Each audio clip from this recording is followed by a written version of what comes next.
அனைவருக்கும் வணக்கம். இது கிஷோப் academy Krishnan. Very good afternoon to all.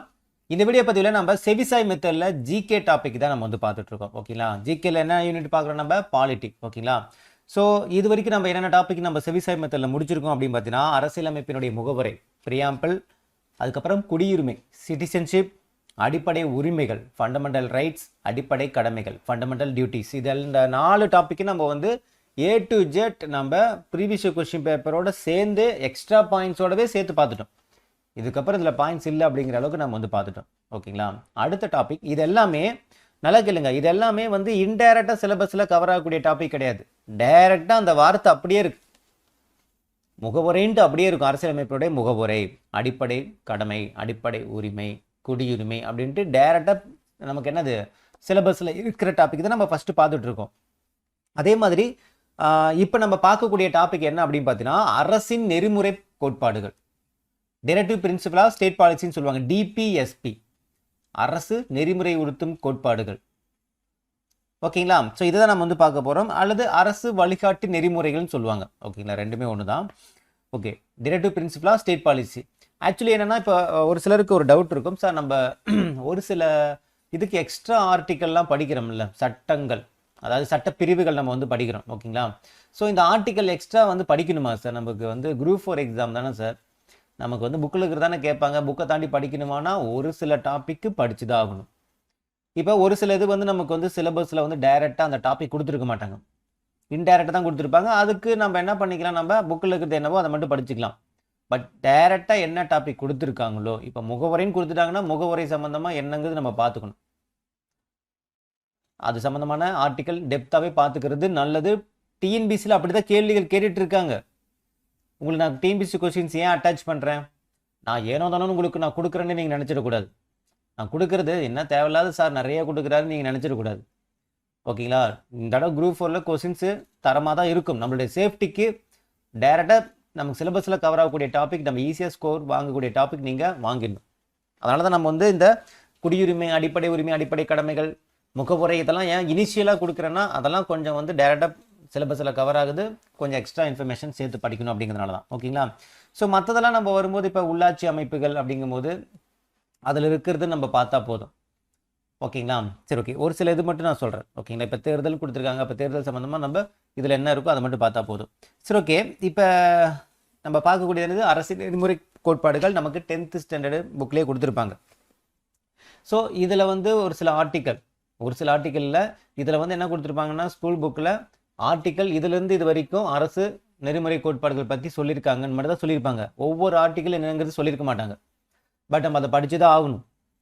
உங்களுக்கு டிஎன்பிசி ப்ரீவியஸ் கொஸ்டின் பேப்பர் கீழே அட்டாச் பண்ணியிருக்கேன். இந்த வீடியோ பதிவு முடிச்சதுக்கப்புறம் எடுத்து பாருங்கள், எவ்வளவு கேள்விகள் வந்து உங்களுக்கு அந்த ஆர்டிக்கல் இண்டிவிஜுவலான ஆர்டிக்கல்லேருந்து எவ்வளோ கேள்விகள் கேட்டிருக்காங்கிறது பார்த்தா உங்களுக்கு புரியும். அப்போ நமக்கு சிலபஸில் டைரெக்டாக கவர் ஆச்சு அப்படின்னா நம்ம அந்த டாபிக் ரிலேட்டடாக டெப்த்தாக பார்த்துக்கிறது தான் நமக்கு சேஃப். கேள்விகள் கண்டிப்பாக கேட்பாங்க, அந்த ஆங்கிளில் கேட்பாங்க, நம்ம பார்த்துட்டு நோட் பண்ணிக்கணும். ஓகேங்களா? சரி, ஓகே, பார்க்கலாம். இப்போ அரசு நெறிமுறை உறுத்தும் கோட்பாடுகள். ஓகேங்களா? என்னது அரசு நெறிமுறை உறுத்தும் கோட்பாடுகள்? என்னது அரசுக்கு வழிகாட்டும் நெறிமுறைகள்னு கூட சொல்லுவாங்க. Okay, directive principle of state policy. Okay, இது எந்த ஆர்டிக்கல்ல இருந்து எந்த ஆர்டிக்கல் வரைக்கும் இருக்கு, அதே மாதிரி எந்த பகுதியில் கொடுத்துருக்காங்கன்னா பகுதி 4 பார்ட் 4. அப்போ பகுதி 4A அடிப்படை கடமை. ஓகேவா? 4ங்கிறதுக்குள்ள ஏங்கிற அந்த இது கொண்டு வந்தது தான் அடிப்படை கடமை. வெறும் 4ங்கிறது என்னது, ஏன் வந்து இதுக்கு ஒரு லிங்க் இருக்கும் பாருங்க. என்னன்னா, இப்போ அரசுக்கு வழிகாட்டும் நெறிமுறைகள்லாம் என்ன அர்த்தம்னா, ஒரு கவர்மெண்ட்டுக்கு வந்து பார்த்தோன்னா, ஒரு கவர்மெண்ட் இப்படி இருந்தால் மக்களுக்கு நல்லது நடக்கும் அப்படிங்கிற மாதிரியான ஒரு வழிகாட்டுதல், ஒரு ஆலோசனை, ஒரு ஐடியா. இப்படி கவர்மெண்ட் இருந்துச்சுன்னா நாட்டு மக்களுக்கு நல்லது அப்படிங்கிற மாதிரி ஒரு வழிகாட்டு நெறிமுறைகள் வந்து என்ன பண்ணியிருக்காங்கன்னா, இந்திய கான்ஸ்டியூஷன்ல வந்து பார்த்தோன்னா என்ன பண்ணியிருக்காங்க, மென்ஷன் பண்ணியிருக்காங்க பகுதி 4ல். இது கம்பல்சரி கிடையாது. அதனால தான் வந்து அடிப்படை கடமைகள் 4A. ஓகேவா? இது வந்து 4. ஸோ 4Aங்கிறது வந்து பார்த்தோன்னா அடிப்படை கடமைகள். அது ஒவ்வொரு குடிமகனுக்கும் கொடுக்கக்கூடிய ஒரு பொறுப்பு. இந்தாப்பா இதெல்லாம் உங்களுக்கு பொறுப்பு, ஆனால் அதை கட்டாயப்படுத்த முடியாது. இப்போ 4A ஏன் அந்த 4க்குள்ளே போய் வச்சிருக்காங்கன்னு தெரிஞ்சுங்க.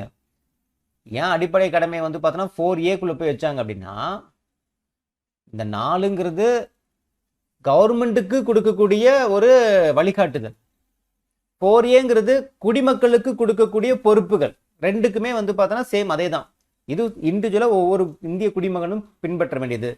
ஓகே சார், நீங்கள் கேட்கலாம், சார் நாங்கள் மக்கள் நாங்கள் பின்பற்றுறோம், கவர்மெண்ட்டுக்கு ஏதாவது அட்வைஸ் பண்ணுங்கள், நாங்கள் இப்படி இருக்கணும் அப்படி இருக்கணும், எங்களுக்கு வந்து 11 அடிப்படை கடமைகள் வச்சுருக்கீங்க,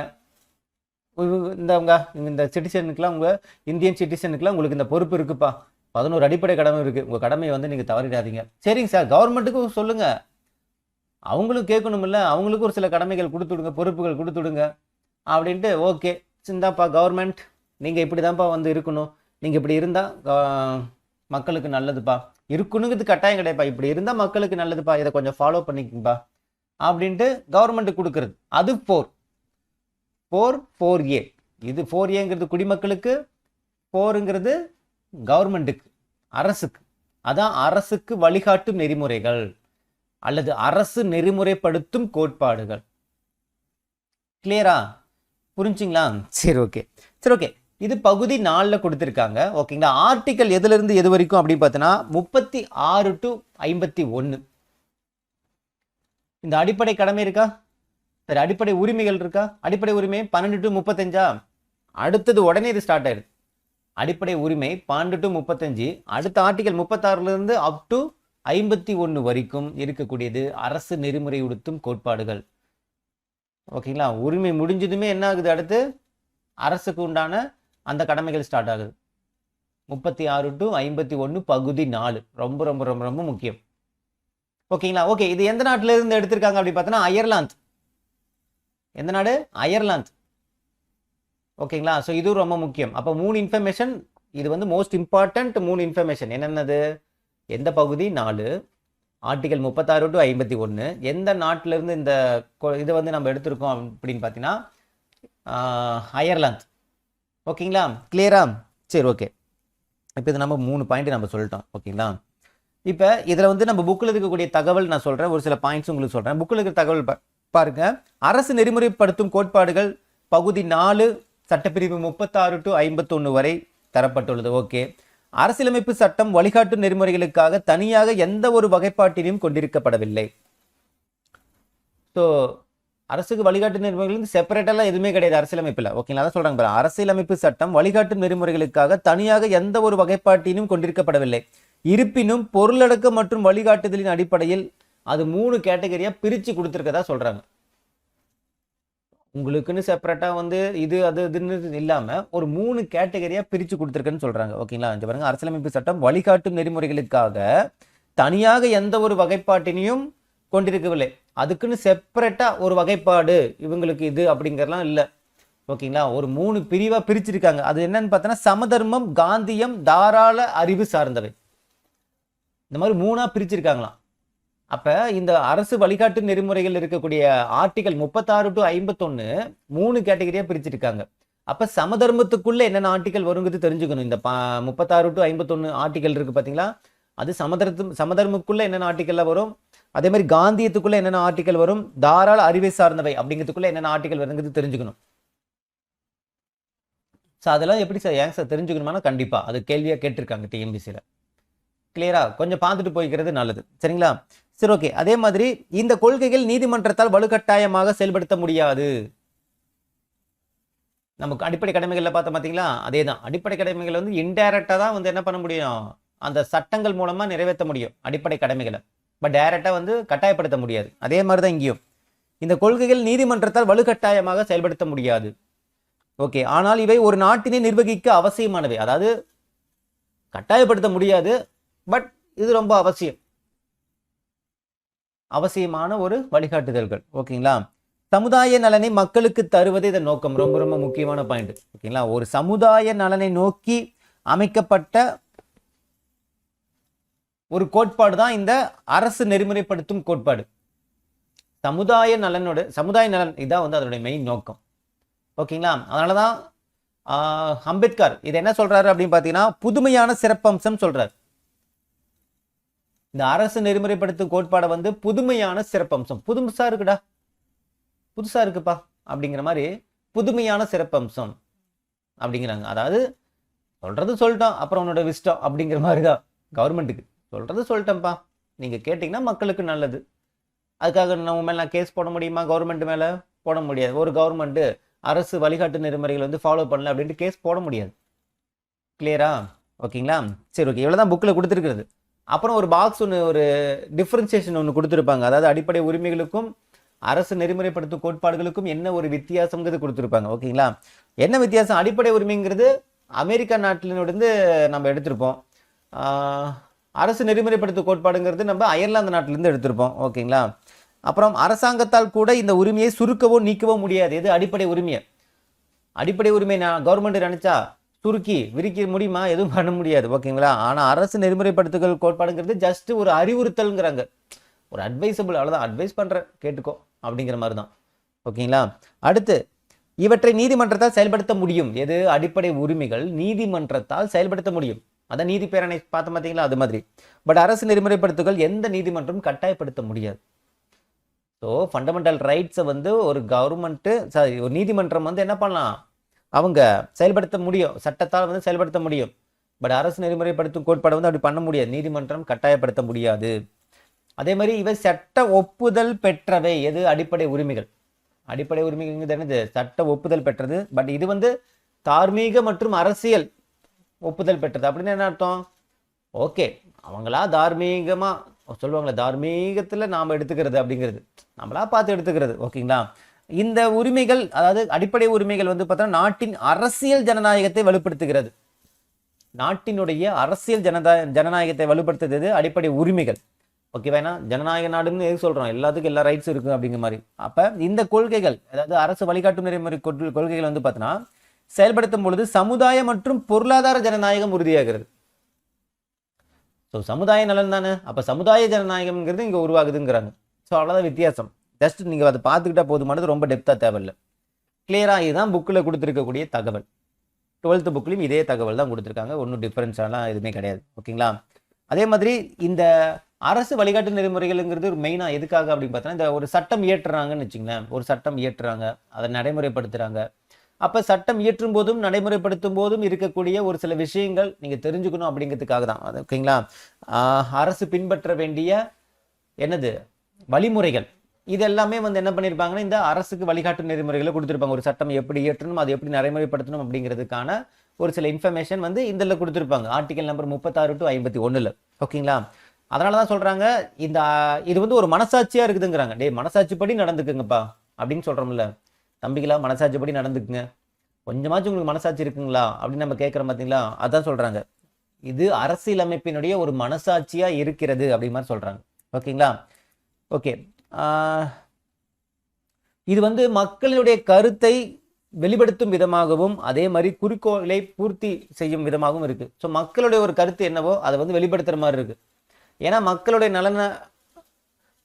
நலன் வந்து பார்த்தோன்னா மைண்டில் வச்சு தானே இந்த வழிகாட்டு நெறிமுறைகளை ஏற்படுத்தியிருக்காங்க. அப்போ மக்களே ஒரு கேள்வி கேட்குற மாதிரி இருக்கும் அப்படிங்கிற மாதிரி. ஓகேவா? அதாவது மக்களுடைய கருத்தை வெளிப்படுத்தும் விதமாக இருக்குன்னு சொல்கிறாங்க. ஓகேங்களா? அரசுக்கு வழிகாட்டு நெறிமுறைகளை அரசு நடைமுறைப்படுத்தவில்லை என்பதற்காக எவரும் அரசின் மீது வழக்கு தொடர முடியாது. இது கரெக்டு தானே? இந்த கவர்மெண்ட் இதை வந்து ஃபாலோ பண்ணல அப்படிங்கிற நம்ம போய் கேஸ் போட முடியாது. ஓகேங்களா? ஏன்னா இது வந்து ஜஸ்ட் ஒரு அறிவுறுத்தல், கேட்கறதா கேட்கலாம், கேட்காம போய்க்கலாம், அவ்வளோதான். ஓகேவா? நாட்டின் மக்களுடைய நலனில் அக்கறை இருக்கிறவங்க கண்டிப்பாக கேட்பாங்க, அவ்வளோதான், வேற ஒன்றும் கிடையாது. சரிங்களா?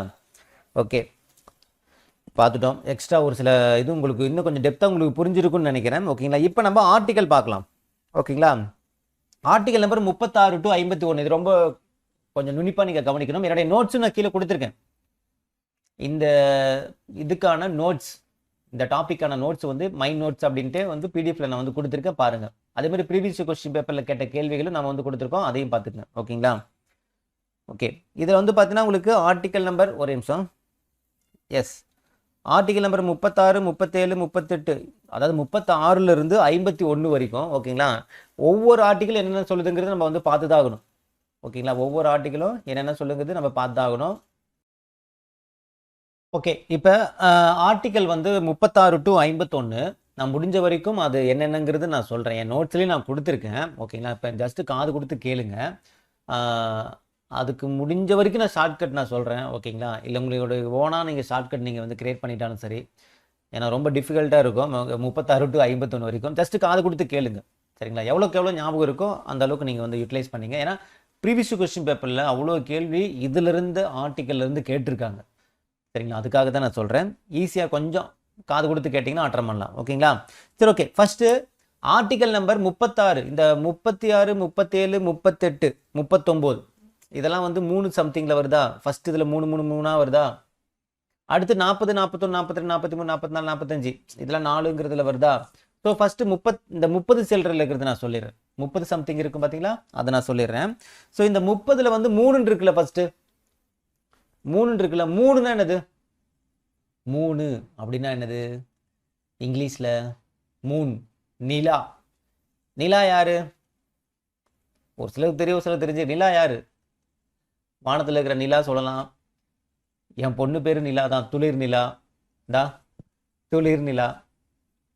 ஸோ இதை வச்சு தான் நான் இப்போ ஷார்ட்கட் சொல்ல போகிறேன். ஓகேங்களா? ஏன்னா இப்போ ஸ்பாட்டில் கிரியேட் பண்ணது தான். ஓகே,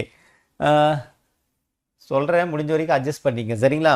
சரி, ஓகே. ஃபஸ்ட்டு 3 சம்திங்கில் இருக்கிறது எல்லாமே என் பொண்ணு வச்சு தான் சொல்லுவேன். நிலா என் பொண்ணு தான் நான் வச்சு நான் சொல்லுவேன். ஓகேங்களா? ஃபஸ்ட்டு என் பொண்ணு நான் என்ன பண்ணுறேன்னா கூப்பிட்டு போகிறேன். ஏன்னா என் பொண்ணுக்கு வந்து பார்த்தோன்னா இந்த சொசைட்டி பற்றி நிறைய தெரிஞ்சுக்கணும், என்னென்ன விஷயங்கள் வந்து நல்லது கெட்டது சொல்லி தரணுமோ சொல்லி தரணும் அப்படிங்கிறதுக்காக நான் என் பொண்ணை வந்து பார்த்தோன்னா அப்படியே கூப்பிட்டு போயிட்டே இருக்கேன். ஓகேங்களா? ஃபஸ்ட்டு பாருங்கள், 36 என்ன சொல்லுதுன்னா நெறிமுறை கோட்பாடுகளின் வரையறை. நெறிமுறை கோட்பாடுகளுடைய வரையறை ஒரு டெஃபினிஷன் மாதிரி கொடுத்துருப்பாங்க மாதிரி சொல்கிறாங்க. ஆர்டிகல் நம்பர் 36ல் அரசு நெறிமுறை கோட்பாடுகளுடைய ஒரு வரையறை கொடுத்துருப்பாங்க. என்னென்ன வரையறை, அதாவது நெறிமுறை கோட்பாடுனா என்ன, கவர்மெண்ட்னா என்ன அப்படிங்கிற மாதிரி ஒரு வரையறை கொடுத்துருப்பாங்க, டெஃபினிஷன் மாதிரி. ஓகேங்களா? அதை நான் எப்படி ஞாபகம் வச்சுக்க போகிறேன் அப்படின்னா, வரையறைங்கிறது வார்த்தை ஞாபகம் வச்சுட்டா போதும். ஓகேவா? நான் இப்போ பாப்பா கிட்ட இப்போ என்ன பண்ணுறேன், ஆர்டிகல் நம்பர் 36 3 என்னது? நிலா தான். ஓகேங்களா? சரி, என் பாப்பா வந்து ஃபஸ்ட்டு என்ன பண்ணுறேன், ஒரு ஆற்றுக்கு கூப்பிட்டு போகிறேன். ஆற்றுக்கு கூப்பிட்டு போயிட்டு, பாப்பா இங்கே பாரு பாப்பா, ஆற்றுல கால் வைக்கும்போது ஆழம் அப்படியே கொஞ்சம் கொஞ்சமாக ஆழம் போயிட்டே இருக்கும். அதே மாதிரி இந்த இழுப்பு வந்து அதிகமாக இருக்கும். ஓகேவா? ஸோ கொஞ்சம் பார்த்து ஆழம் பார்த்து தான் காலை வைக்கணும் அப்படின்ட்டு என்ன சொல்கிறேன், என் பாப்பாட்ட சொல்கிறேன். எங்கே போனாலும் ஒரு வரையறை இருக்குது.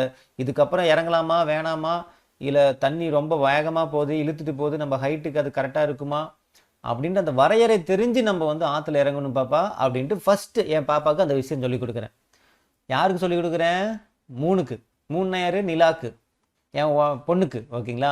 அப்போ 3 6 அப்போ ஆற்று கூட்டு போய் தானே சொல்கிறேன். அப்போ வரையறை ஞாபகம் வச்சுக்கணும். அப்போ அரசு நெறிமுறைக்கு உண்டான அந்த வரையறைங்கிற வார்த்தை உங்களுக்கு ஞாபகம் வந்துட்டாலே போதும் இல்லை? நீங்கள் இந்த சென்டென்ஸ் வந்து உங்களுக்கு ஈஸியாக ஞாபகத்துக்கு வந்துடும். ஆப்ஷனை பார்த்தாலும் உங்களுக்கு ஞாபகத்துக்கு வந்துடும். ஓகேங்களா? அப்போ அரசு நெறிமுறைக்கான வரையறை அப்படின்னா ஆர்டிகல் நம்பர் 36. ஏன்னா என் பாப்பா வச்சு தானே சொல்லிட்டு இருக்கேன். 36ங்கிறது எப்படி ஞாபகம் வச்சுக்கணும்? அது ஆற்றுக்கு போனால் தானே சொல்கிறேன். ஆற்றுக்கு போய் இறங்கும் போது வரையறை தெரிஞ்சுக்கணுப்பா, எவ்வளோ தூரம் இறங்கணும் இறங்கக்கூடாதுன்ட்டு அதுக்குன்னு ஒரு வரையறை இருக்குது அப்படிங்கிற மாதிரி. ஓகேங்களா? ஸோ ஃபஸ்ட்டு ஆர்டிக்கல் முடிஞ்சு சக்ஸஸ்ஃபுல்லாக. செகண்டு 37 அப்புறம் என்ன பண்ணுறேன், என் பாப்பாவை கூப்பிட்டு போயிட்டு ஒரு ஏணி இருக்குது. ஓகேவா? கேட்குறாங்க, என் பொண்ணு கேட்குறாங்க, அப்பா இது என்னதுப்பா அப்படின்ட்டு.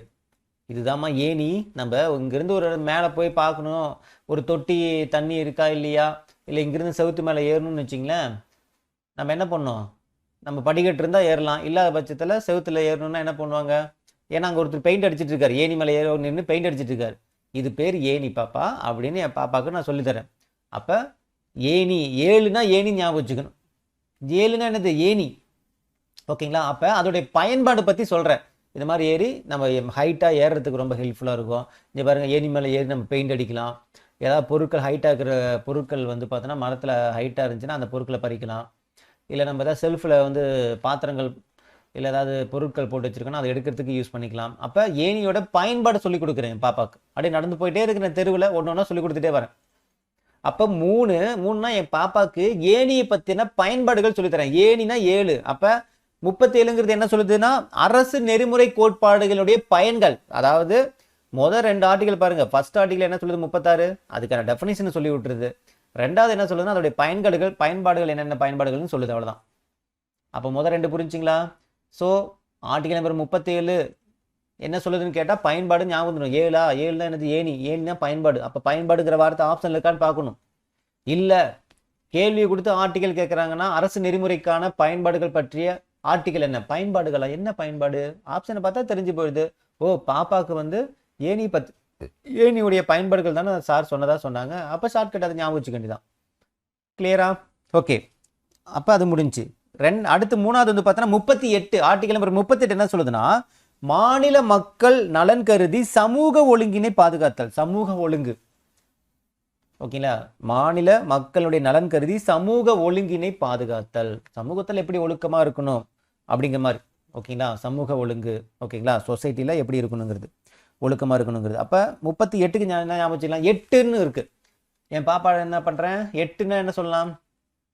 8ன்னா லைசன்ஸ்னு சொல்லலாம். 8 போட்டால் தானே லைசன்ஸ் கொடுப்பாங்க. ஸோ அப்போ லைசன்ஸ் சொல்லலாம், ஓகேங்களா? இல்லை லைசன்ஸ் வந்து என்ன, காரில் பைக்கில் அந்த மாதிரி தானே 8 போடுவாங்க. அப்போ 8ன்னு வந்தால் லைசன்ஸ். அப்போ இந்த பைக்கு காரு அப்படிங்கிற ஞாபகம் வச்சுங்க. லைசன்ஸ் வந்து பைக்கு காரு அதுக்கெலாம் வந்து லைசன்ஸ் கொடுப்பாங்க மாதிரி.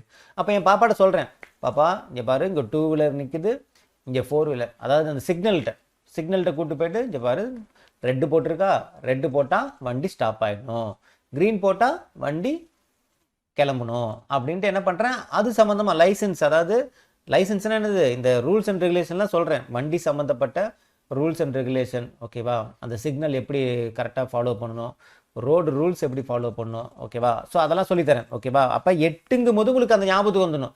8ன்னு என்னது, லைசன்ஸ் என்னது, இந்த வண்டி சம்மந்தப்பட்ட இன்ஃபர்மேஷன், ஓகேவா? ஸோ அப்போ இதெல்லாம் நம்ம ஃபாலோ பண்ணி அங்கே 8 போட்டால் தான் நமக்கு லைசன்ஸே கிடைக்கும், ஓகேங்களா? அப்போ மாநில மக்கள் நலன் கருதி சமூக ஒழுங்கு, இதான் சமூக ஒழுங்கு. இங்கே பாருப்பா, இங்கே உங்கள் ஒருத்தன் பாரு ரெட்டு போட்டிருக்கு, அவன் பாட்டு வண்டி எடுத்துகிட்டு போயிட்டே இருக்காங்க. அப்போ அந்த அண்ணா என்னது, சமூக ஒழுங்கை பாதுகாக்கல. அப்போ சமூகத்தில் ஒழுக்கமாக இருக்கணும்னா இதெல்லாம் ஃபாலோ பண்ணணும். ரோட் ரூல்ஸ் தான் ஃபர்ஸ்ட் மெயினாக ஃபாலோ பண்ணணும், இல்லை ஆக்சிடென்ட் ஆகிடும், ஓகேவா? அப்போ சமூக ஒழுங்குங்கும் போது உங்களுக்கு என்ன ஞாபகத்துணும், பாப்பா அந்த 8ங்கிறது ஞாபகத்துக்கு வந்துடணும், ஓகேங்களா? அப்போ 38 சமூக ஒழுங்கு. அடுத்து 39. 9னா நவகிரகம், ஞாபகம் வச்சுக்கலாம். 9னா நவகிரகம். நவகிரகம்னா கோயில். 9 கிரகம் சொல்கிறாங்களே இப்போ நவகிரகம், ஓகேங்களா? அப்போ 9 அப்படின்னா கோவில் ஞாபகம் வச்சுங்க. நவகிரகம் ஞாபகத்துக்கு வந்துடும், அப்படியே ஆட்டோமேட்டிக்காக கோயில் ஞாபகத்துக்கு வந்துடும், ஓகேங்களா? அப்போ என் பாப்பாவை என்ன பண்ணுற, அடுத்து கோயிலுக்கு கூப்பிட்டு போகிறேன். கோயிலுக்கு கூப்பிட்டு போயிட்டு ஆண் பெண் சம ஊதியம் போன்ற சில கோட்பாடுகளை அரசு பின்பற்ற வேண்டும். அங்கே வந்து பார்த்தீங்கன்னா ஒரு ஆண் வந்து பார்த்தீங்கன்னா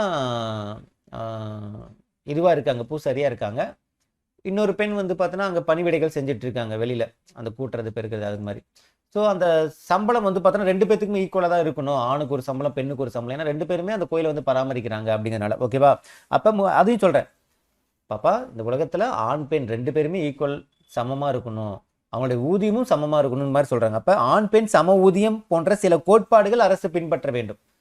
அப்படிங்கும்போது கோயிலை நான் சொல்கிறேன், கோயிலுக்குள்ள கருவறைக்குள்ள சாமிக்கு பூஜை பண்ணுறவங்களுக்கும் சரி, வெளியில் சுத்தம் பண்ணுறவங்களும் சரி, 2 பேத்துக்குமே சம ஊதியம் கொடுக்கணும், 2 பேருமே ஈக்குவல் அப்படிங்கிற மாதிரி நான் சும்மா ஒரு ஷார்ட்கட்டுக்காக நான் சொல்கிறேன், ஓகேங்களா? அப்போ 39 அதில் வந்துடும். கிளியரா? சரி, ஓகே. அடுத்தது இந்த 39க்குள்ளே ஒரு 3 உட்பிரிவு இருக்குது, அதை நான் கடைசியாக சொல்கிறேன். இந்த 39க்குள்ளே ஒரு 3 உட்பிரிவு இருக்குது, அது கடைசியாக பார்த்துக்கலாம். அடுத்து 40. ஸோ 40, ஏன்னா 39 AEFன்னு இருக்குது, அதை நான் தனியாக சொல்கிறேன். இப்போ வந்து பார்த்தோன்னா 40 பார்க்கலாம். 40 என்ன சொல்லுதுன்னா, கிராம பஞ்சாயத்துக்களை நிறுவுதல். இப்போ 3ஓடது முடிஞ்சு. என் பாப்பாட்ட ஒரு இது வரைக்கும் எத்தனை அட்வைஸ் என் பாப்பா கொடுத்துருக்கு, 36, 37, 38, 39, மொத்தம் 4 அறிவுறுத்தல்கள் எங்கள் பாப்பாட்ட சொல்லியிருக்கேன். எங்கள் பாப்பா அறிவுறுத்தலில் என்னப்பா, எங்கள் பாப்பா கூப்பிட்டு போய் அறிவுரை சொல்கிறேன், எப்படி வந்து இந்த சமூகத்தில் இருக்கணும், நம்ம வாழ்க்கையில் எப்படி நம்ம நடந்துக்கணும் அப்படிங்கிறதெல்லாம். ஃபஸ்ட்டு என்ன சொல்கிறேன், ஆற்று கூட்டு போயிட்டு, பாப்பா ஆற்றுல வரையறை தெரிஞ்சுதான் நம்ம காலை வைக்கணும். 2வது வந்து பார்த்தோன்னா 7னா ஏணியுடைய பயன்பாடுகள் என்னங்கிறது சொல்லித்தரேன். அடுத்து 8னா என்னது, நமக்கு இந்த சமூக ஒழுங்கு, அந்த வார்த்தை சிங்கிள் வார்த்தை தான், அது சம்மந்தமாக சிங்கிள் வார்த்தை ஞாபகம் இருந்தாலே இந்த சென்டென்ஸ் ஃபுல்லாக நமக்கு ஈஸியாக ஞாபகத்துக்கு வந்துடும், ஓகேங்களா? வரையறை, பயன்பாடு, சமூக ஒழுங்கு. அடுத்து ஆண் பெண் சம ஊதியம், கோயிலுக்கு கூப்பிட்டு போகிறேன். அப்போ 39. கிளியரா? அடுத்து 40க்கு வந்துட்டோம். ஓகே, இந்த 4 சம்திங்கில் என்னன்னா, இந்த ஊரில் 4 பேர் 4 விதமாக பேசுவாங்கன்னு சொல்லுவாங்கள்ல, ஊரில் 4 பேர் 4 விதமாக பேசுவாங்க அப்படின்னு சொல்லுவாங்க. அப்போ அந்த 4 பேர் ஞாபகம் வச்சுங்க. 4 பேர் 4 விதமாகவும் பேசுவாங்க, ஒரு 4 நல்லதும் பண்ணுவாங்க. 4 பெரியவங்க சேர்ந்தா 4 நல்லதும் பண்ணுவாங்க. எல்லாமே தப்பாவும் நம்ம பார்த்துறக்கூடாது. 4 பேர் 4 விதமா பேசுறவங்க, தப்பா பேசுறவங்களும் இருப்பாங்க. நல்லது பண்றவங்களும் இருப்பாங்க. சொல்லுவாங்க, இந்த பெரியவங்கலாம் நமக்கு வந்து பார்த்தோன்னா, நம்ம ஊரு ஊர் மக்களோட நலனுக்கு வந்து பார்த்தோன்னா, அவ்வளோ சப்போர்ட்டா இருப்பாங்க அப்படிங்கிற மாரிலாம் இருப்பாங்க. ஊர் பெரியவங்க. ஓகேங்களா? ஸோ அந்த 4 பேர் தான் நம்ம பார்க்க போறோம். இப்ப இந்த இதுல வர்றது எல்லாமே அந்த 4 பேர் என்ன பண்றாங்க? ஒரு கிராமத்துல, ஊர்ல, தெருவுல நடந்து போயிட்டு இருக்காங்க. அவங்க கண்ல பார்க்கக்கூடிய காட்சிகள் ஒண்ணொண்ணா வந்து என்ன பண்றாங்க? இங்க ஷார்ட்கட்டா நான் சொல்லப் போறேன். ஓகேவா? ஓகே. இதெல்லாம் ஒண்ணு கூட பார்க்கல. அப்படியே ஸ்பாட்ல வர்றது முடிஞ்ச வரைக்கும் நான் சொல்றேன். ஓகேங்களா? ஓவரலா பார்த்தேன். ஓகே. ரொம்ப நேரம் பார்த்துட்டு இருந்தேன். காலையிலேருந்து இந்த ஆர்டிக்கல்குள்ளேயே யோசிச்சுக்கிட்டே இருந்தேன். ஆர்டிக்கல் சொல்லலாமா வேணாமா, இல்லை அவங்களே கிரியேட் பண்ணிக்க சொல்லலாமா, இல்லை அவங்களே கிரியேட் பண்ண சொன்னால் கீழே கமெண்ட்டில் வந்து சார் ஷார்ட்கட் சொல்லுங்கள் சார் அப்படிம்பாங்க, இல்லையா அந்த போர்ஷனே விட்டுருவாங்க. சரி நாமளும் விட்டுறலாமா அப்படின்னு பார்த்தா கொஸ்டின்ஸ் அவ்வளோ கொஸ்டின்ஸ் வந்து அந்த ஆர்டிக்கல்லேருந்து கேட்டிருக்காங்க. ஸோ விடவும் மனசு வரல, ஷார்ட்கட் சொல்லாமல் இருக்கவும் முடியல. ஓகேங்களா? அதனால தான் அப்படியே காலையிலேருந்து பாயிண்ட்ஸ் மற்ற நம்ம அது பற்றின எக்ஸ்பிளேஷன்லாம் ஈஸியாக ஞாபகத்துக்கு வந்துருச்சு. நமக்கு வந்து அழகாக ப்ரிப்பேர் பண்ணி நம்ம சொல்லிட்டோம். ஒன்றுமே இல்லை, 5 பாயிண்ட் தான். பட் இந்த ஆர்டிக்கல் தான் வந்து கொஞ்சம் நமக்கு இந்த நம்பர் பேஸ் பண்ணியிருக்கிறதுல, அதனால தான், வேறு ஒன்றும் கிடையாது. சரி ஓகே. இப்போ 4னா அந்த 4 பேர், அந்த 4 பேர் என்ன பண்ணுறாங்க? அப்படியே தெருவில் போகிறாங்க. ஓகேங்களா? தெருவில் போயிட்டே இருக்காங்க. அங்கே வந்து பார்த்தீங்கன்னா கிராமத்தில் போயிட்டுருக்காங்க. திடீர்னுட்டு வந்து முட்டை, என்னது முட்டை, ஓகேவா? ஒருத்தர் வந்து பார்த்தீங்கன்னா முட்டை கடை வந்து வச்சிருக்காரு. ஓகேங்களா? அந்த முட்டை வந்து பார்த்தோன்னா வாத்து முட்டை. இப்போ நம்ம இதில் வந்து பார்த்தோன்னா வாத்து முட்டை, இன்னொன்று சொல்லுவாங்களே, என்ன முட்டை அது? வாத்து முட்டையா? வாத்து முட்டை இன்னொன்று சொல்லுவாங்களே, வாத்து முட்டை, ஐயோ அந்த ப்ரௌன் கலர் இருக்குமே, அது என்ன முட்டைப்பா அது? வாத்து முட்டை தானா? ஓகே, ஒரு நிமிஷம் இருங்க. முட்டையில் நாட்டுக்கோழி முட்டையா? ஷோ, டக்குன்னு நாட்டுக்கோழி முட்டை. எஸ், நாட்டுக்கோழி முட்டை. ஓகேவா? சரி ஓகே. நாட்டுக்கோழி முட்டை வந்து பார்த்தோன்னா ஒருத்தர் வித்துட்டு இருக்காரு. அவர் என்ன பண்ணுறாரு? வெள்ளை முட்டையை வந்து ப்ரௌன் கலரில் பெயிண்ட் அடிச்சு நாட்டுக்கோழி முட்டை வந்து வித்துருந்துருக்காரு. 4 பேர் தெருவில் போயிட்டே இருக்காங்க. ஒருத்தர் வந்து வித்துட்டு இருக்கான். என்னடா அது? ஐயா முட்டைங்கயா. என்ன முட்டை? நாட்டுக்கோழி முட்டைங்கயா. ஏன்டா டே, நீ வந்து வெள்ளை முட்டையை பெயிண்ட் அடிச்சுட்டு இருக்கிறதா ஊரில் மக்கள் சொல்கிறாங்க, நாட்டுக்கோழி முட்டையா? வா, நாளைக்கு உனக்கு நான் பஞ்சாயத்து வைக்கிறேன். பஞ்சாயத்து வச்சு இனிமேல் நீ வந்து முட்டையே இந்த ஊரில் விற்காத அளவுக்கு நான் ஊரை விட்டு தள்ளி வைக்கிற மாதிரி நான் பண்ணுறேன் பாரு அப்படின்னு சொல்லிட்டு அடுத்ததுக்கு போயிட்டு இருக்காங்க. ஓகேவா? அவன் பயந்துட்டு ஐயோ நாலு நம்ம அதை பண்ணக்கூடாதான்னு யோசிச்சுட்டு இருக்கிறான். ஓகேவா? அப்போ இது எதுக்கு இவ்வளோ தூரம் சொன்னீங்க சார் அப்படின்னு? ஒன்றும் கிடையாது. 40ன்னு இருக்குல்ல, 4 பேர் நடந்து போகிறாங்க. முட்டைனா இது ஜீரோனா முட்டை ஞாபகம் வச்சுங்க. ஓகேவா? அப்போ 40 அப்படின்னாலே உங்களுக்கு என்ன ஞாபகம்?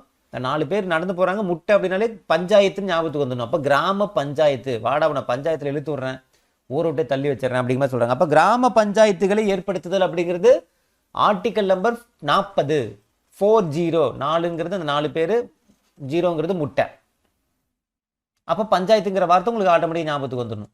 கிராம பஞ்சாயத்து, கிராமத்தில் தானே பஞ்சாயத்து நடக்குது, கிராம பஞ்சாயத்து. ஓகேங்களா? முடிஞ்சு. அப்பாடா. அடுத்து 2வது 41. அப்புறம் 4 பேர் நடந்து போயிட்டே இருக்கிறாங்க. அங்கே வந்து பார்த்தா ஒரு பையன் தனியாக உட்காந்துருக்கான். ஏன்டா என்னடா ஆச்சு தம்பிங்க, வாங்க என்னாச்சு உங்களுக்கு அப்படின்னு கேட்குறாங்க. இல்லைங்கய்யா வாழ்க்கையே வெறுத்து போச்சுங்கய்யா அப்படிங்கிறாங்க. என்னப்பா தனியாக வந்து நீ பாட்டுக்கு ஆத்தங்கரையில் உட்காந்துக்கிட்டு, ஆத்தங்கரை வேணாம், தனியாக கிணத்துக்கிட்ட உட்காந்துட்டு நீ பாட்டு வாழ்க்கை முடிஞ்சுருந்தா எதாவது பண்ணிக்க போகிற, என்னன்னு சொல்லுப்பான்னு. இல்லைங்கய்யா என் கூட படித்தவங்க எல்லாம் வேலைக்கு போயிட்டாங்க, நான் தான் வேலை இல்லாமல் வீட்டிலே இருக்கேன், ரொம்ப கஷ்டமாக இருக்குங்கய்யா அப்படின்னு சொல்கிறான். கவலைப்படாதீயா, உனக்கு வந்து வேலைக்கான வந்து நான் ஏற்பாடு பண்ணித்தரோம் நாங்கள் அப்படின்னு சொல்கிறாங்க. ஓகேவா? அதான் பாருங்கள், ஆர்டிகல் நம்பர் 41 என்ன சொல்லுன்னா, கல்வி பெறும் உரிமை. கல்வி பெறும் உரிமை. தம்பி உனக்கு வந்து நல்லா படிக்கிறதுக்கான ரைட்ஸ் இருக்குது, நல்லா படிக்க. ஓகேங்களா? அதே மாதிரி வேலை உரிமை, வேலைக்கு போகிறதுக்கான உரிமையும் உனக்கு இருக்குது. நீ படித்த படிப்புக்கு உண்டான வேலைக்கு போகிறதுக்கான ரைட்ஸும் உனக்கு இருக்குது. ஓகேவா? அதனால் நீ இப்போ எங்குமே பாருங்க, நான் எவ்வளோ படிச்சிருக்கேன், எனக்கு ஏதாவது வேலை கொடுங்க, நீ தாராளமாக நீ கேளு, அதுக்கான ரைட்ஸ் இருக்குது உனக்கு. எப்படி உங்கள் வீட்டில் அம்மா நான் படிக்க போகணும்னு சொல்லி நீ உரிமையாக கேட்டியோ, அதே மாதிரி வேலையில் இடத்துல நான் படிச்சிருக்கேங்க வேலை கொடுங்கன்னு நீ உரிமையாக கேளு. நம்ம ஊரில் எவ்வளோ பேர் கணக்கு புள்ள வேலை வந்து பார்த்தோன்னா வேணும்னு எதிர்பார்த்துட்டு இருக்காங்க, போய் கேளு அப்படிங்கிறாங்க. ஓகேங்களா? அரசின் உதவித்தொகை, அது வரைக்கும் கவர்மெண்ட்டே வந்து பார்த்தோன்னா நீ வந்து ஏதாவது கவர்மெண்ட் எக்ஸாம் நீ படிச்சுட்டு இருக்குன்னா உதவித்தொகை கொடுக்குறாங்க, மாதம் மாதம் 1000 ரூபா அப்படிங்கிற மாதிரி கொடுத்துட்டு இருக்காங்க. அதை வாங்கிட்டு நீ எக்ஸாம் படிச்சுக்கிட்டே இந்த மாதிரி வேலை செய்ய, உனக்கு படித்த படிப்புக்கே வேலை வர வரைக்கும் இது மாதிரி செஞ்சுட்டு நீ கவர்மெண்ட் எக்ஸாம் படிச்சுட்டு அப்படின்னு சொல்கிறாங்க. ஓகேவா? அப்போ கல்வி உரிமை, நீ படிக்கிறதுக்கு கல்வி வந்து பார்த்தோன்னா ஒன்றும் இல்லைப்பா, ஒரு டிஎன்பிசி எக்ஸாம் படிக்கிற பையன் வச்சுங்களேன், ரொம்ப சிம்பிளாக சொல்லி நம்ம பசங்களே சொல்லியிருக்கலாம். ஒரு டிஎன்பிசி எக்ஸாம் படிக்கிற பையன் வந்து தனியாக வந்து ஒரு கிணத்துக்கிட்ட உட்காந்துருக்கான், 4 பேர் போகிறாங்க, ஐயா இந்த மாதிரி எனக்கு படிச்சிருக்கேன், வேலையே கிடைக்கல, நான் டிஎன்பிசி எக்ஸாம் தான் படிச்சுட்டு இருக்கேன்னு. சரியா, படிக்கிறது உன்னோட உரிமை, கல்வி உன்னோட உரிமை, படிச்சுக்கோ. அதேமாதிரி வேலைக்கு போகிறதுக்கும் வந்து பார்த்தோன்னா உனக்கான உரிமை தான், அது நீ போகணும். 4 பேர்த்துட்டு போய் கேளு, வேலை கேட்டு ஒரு இந்த பால் பண்ண இருக்குது, போய் ஒரு வேலை கணக்குள்ளேயே வேலை செய்ய, ஒரு 5000 6000 கொடுப்பாங்க, வீட்டுக்கு செலவுக்கு ஆகும். அதை செலவு வச்சுக்கிட்டே நீ உட்காந்து என்ன பண்ணு, நீ பாட்டு சைட் பை சைடாக எக்ஸாமுக்கு டைம் கிடைக்கிறப்பெல்லாம் படி, ஈஸியாக பாஸ் பண்ணிட்டு போ. அப்புறம் நீ வந்து என்ன பண்ணிக்கலாம், நீ அரசின் உதவித்தொகை வரும், கவர்மெண்ட்டே உனக்கு வந்து பார்த்தோன்னா படிக்கிறதுக்கு தேவையானதெல்லாம் வந்து பண்ணி கொடுக்கும். இல்லை பட்டதாரி இளைஞர்களுக்கு அவங்களுக்கு வந்து பார்த்தோன்னா வேலைக்கு போகிற வரைக்கும் வேலையில்லா பட்டதாரிகளுக்கெல்லாம் வந்து பார்த்தோன்னா உதவித்தொகை கொடுக்குறாங்க. ஓகேவா? அதெல்லாம் நீ வாங்கிக்கலாம் அப்படிங்கிற மாதிரி சொல்கிறாங்க. அவ்வளோதான். இது எப்படி சார், இதுக்கு என்ன சம்மந்தம்னா, அந்த 4 பேர் போகிறாங்க, ஒருத்தன் தனியாக உட்காந்துருக்கான். அந்த ஒருத்தன் அப்படிங்கிறது தான் இந்த இடத்துல இருந்து ஒன்று சிங்கிளாக உட்காந்துருக்கான். சிங்கிள் ஒன்று தான், சிங்கிள் தான் தனியாக உட்காந்துருக்கான்னு வச்சுங்களேன். அப்போ 41 ஆர்டிகல் நம்பர் 41ங்கிறது என்ன, அந்த தனியாக உட்காந்துருக்க பையனுக்கு வந்து கல்வி உரிமை, வேலைவாய்ப்பு உரிமை, அரசின் உதவித்தொகை, இது எல்லாம் பெறுகிறதுக்கான உரிமை. இதுதான் வந்து பார்த்தோன்னா என்ன சொல்கிறாங்க, ஆர்டிகல் நம்பர் 41. கீழே பிடிஎஃப் கொடுத்துருப்ப பாருங்க. அப்போ இதெல்லாம் வரும்போது உங்களுக்கு ஈஸியாக ஞாபகத்துக்கு, இதெல்லாம் யார், ஒருத்தன் தனியாக உட்காந்து, அப்போ ஒன்று, அந்த 4 பேர் தான் போய் கேட்குறாங்க, அப்போ 41 அப்படிங்கிறது ஞாபகத்துக்கு வந்துடணும். கிளியரா? சரி, ஓகே. அரை மணி நேரம் ஆயிடுச்சு. ஓகே, அடுத்தது 41 முடிஞ்சு, அடுத்து 42. அப்புறம் மறுபடியும் நடந்து போகிறாங்க. நடந்து போனால் திடீர்னு ரோட்டில் வந்து பார்த்தோன்னா ஒரு ஹஸ்பண்ட் வந்து பார்த்தோன்னா மனைவியை வந்து அடித்து தலைமுடி பிடிச்சி அடிச்சுட்டு இருக்காங்க. போய் தடுக்கிறையோ, என்னையா எதுக்கே சண்டை போட்டுட்ருக்கீங்க அப்படின்னு. இல்லைங்க, வீட்டில் ஒரே வறுமைங்கயா, எங்கள் சூழ்நிலையே சரியில்லைங்கயா, வேலையும் வந்து பார்த்தோன்னா இல்லைங்கயா, ஏதாவது உதவித்தொகை இருந்துச்சுன்னா, இவ்வளவும் பார்த்தீங்கன்னா மாசமாக வேற இருக்காங்கய்யா, ஏன் மாசமான பொண்ணையா போய் அடிச்சிட்டு இருக்கிற அப்படின்னு. என்னங்கய்யா பண்ணுறது, வீட்டில் சூழ்நிலை, வேறு வழி இல்லை, இவ வந்து நான் கோச்சிட்டு போகிறேன்னு சொல்லி வாய் தகராயே சண்டையாச்சுங்கய்யா அப்படின்னு சொல்கிறாங்க. சரியா, பார்த்துக்கலாம் விடு, நான் ஏதாவது ரெடி பண்ணுறேன் அப்படின்னு சொல்லிட்டு மறுபடியும் அடுத்த 4 பேர் போகிறாங்க. அப்போ இந்த இடத்துல பாருங்கள், ஆர்டிகல் நம்பர் 42 என்ன சொல்லுதுன்னா, மனிதாபிமான சூழ்நிலை, பணி மற்றும் பேறுகால உதவி வழங்குதல்.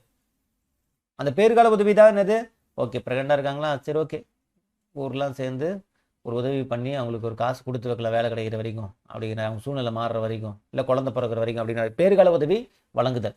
இது எல்லாமே ஆர்டிகல் நம்பர் 42. அப்போ 42 இது ஏங்க சார் சம்மந்தம் இல்லாமல் அப்படின்னா, 42 யாரு, 2 பேர் ஹஸ்பண்ட் ஒய்ஃப், 2 ஹஸ்பண்ட் ஒய்ஃப் ஞாபகத்துக்கு வந்துடணும். 2 பேர் தானே ஹஸ்பண்ட் ஒய்ஃப். அப்போ அந்த 2 பேர் சண்டை போட்டு இருக்காங்க, ஹஸ்பண்ட் ஒய்ஃப் 2 எல்லா இடத்துலையுமே ஹஸ்பண்ட் ஒய்ஃப் ஞாபகம் வச்சுங்க. ஓகேங்களா? அப்போ 4 பேர் போயிட்டு இந்த மாதிரி சொல்கிறாங்க. ஓகேங்களா? அப்போ மனிதாபமான சூழ்நிலை, பணி மற்றும் பேறுகால உதவி வழங்குதல்.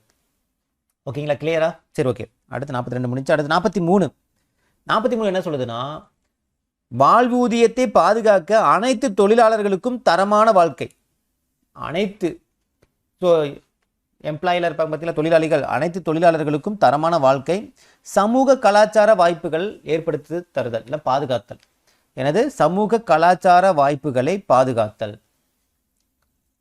ஓகேங்களா? சமூகம், கலாச்சாரம், இது எல்லாத்தையும் பாதுகாக்கிறது. ஓகேங்களா? அதே இல்லாமல் உங்களுக்கு அனைத்து தொழிலாளர்களுக்கும் தரமான வாழ்க்கை, இது எல்லாமே ஆர்டிகல் நம்பர் 43.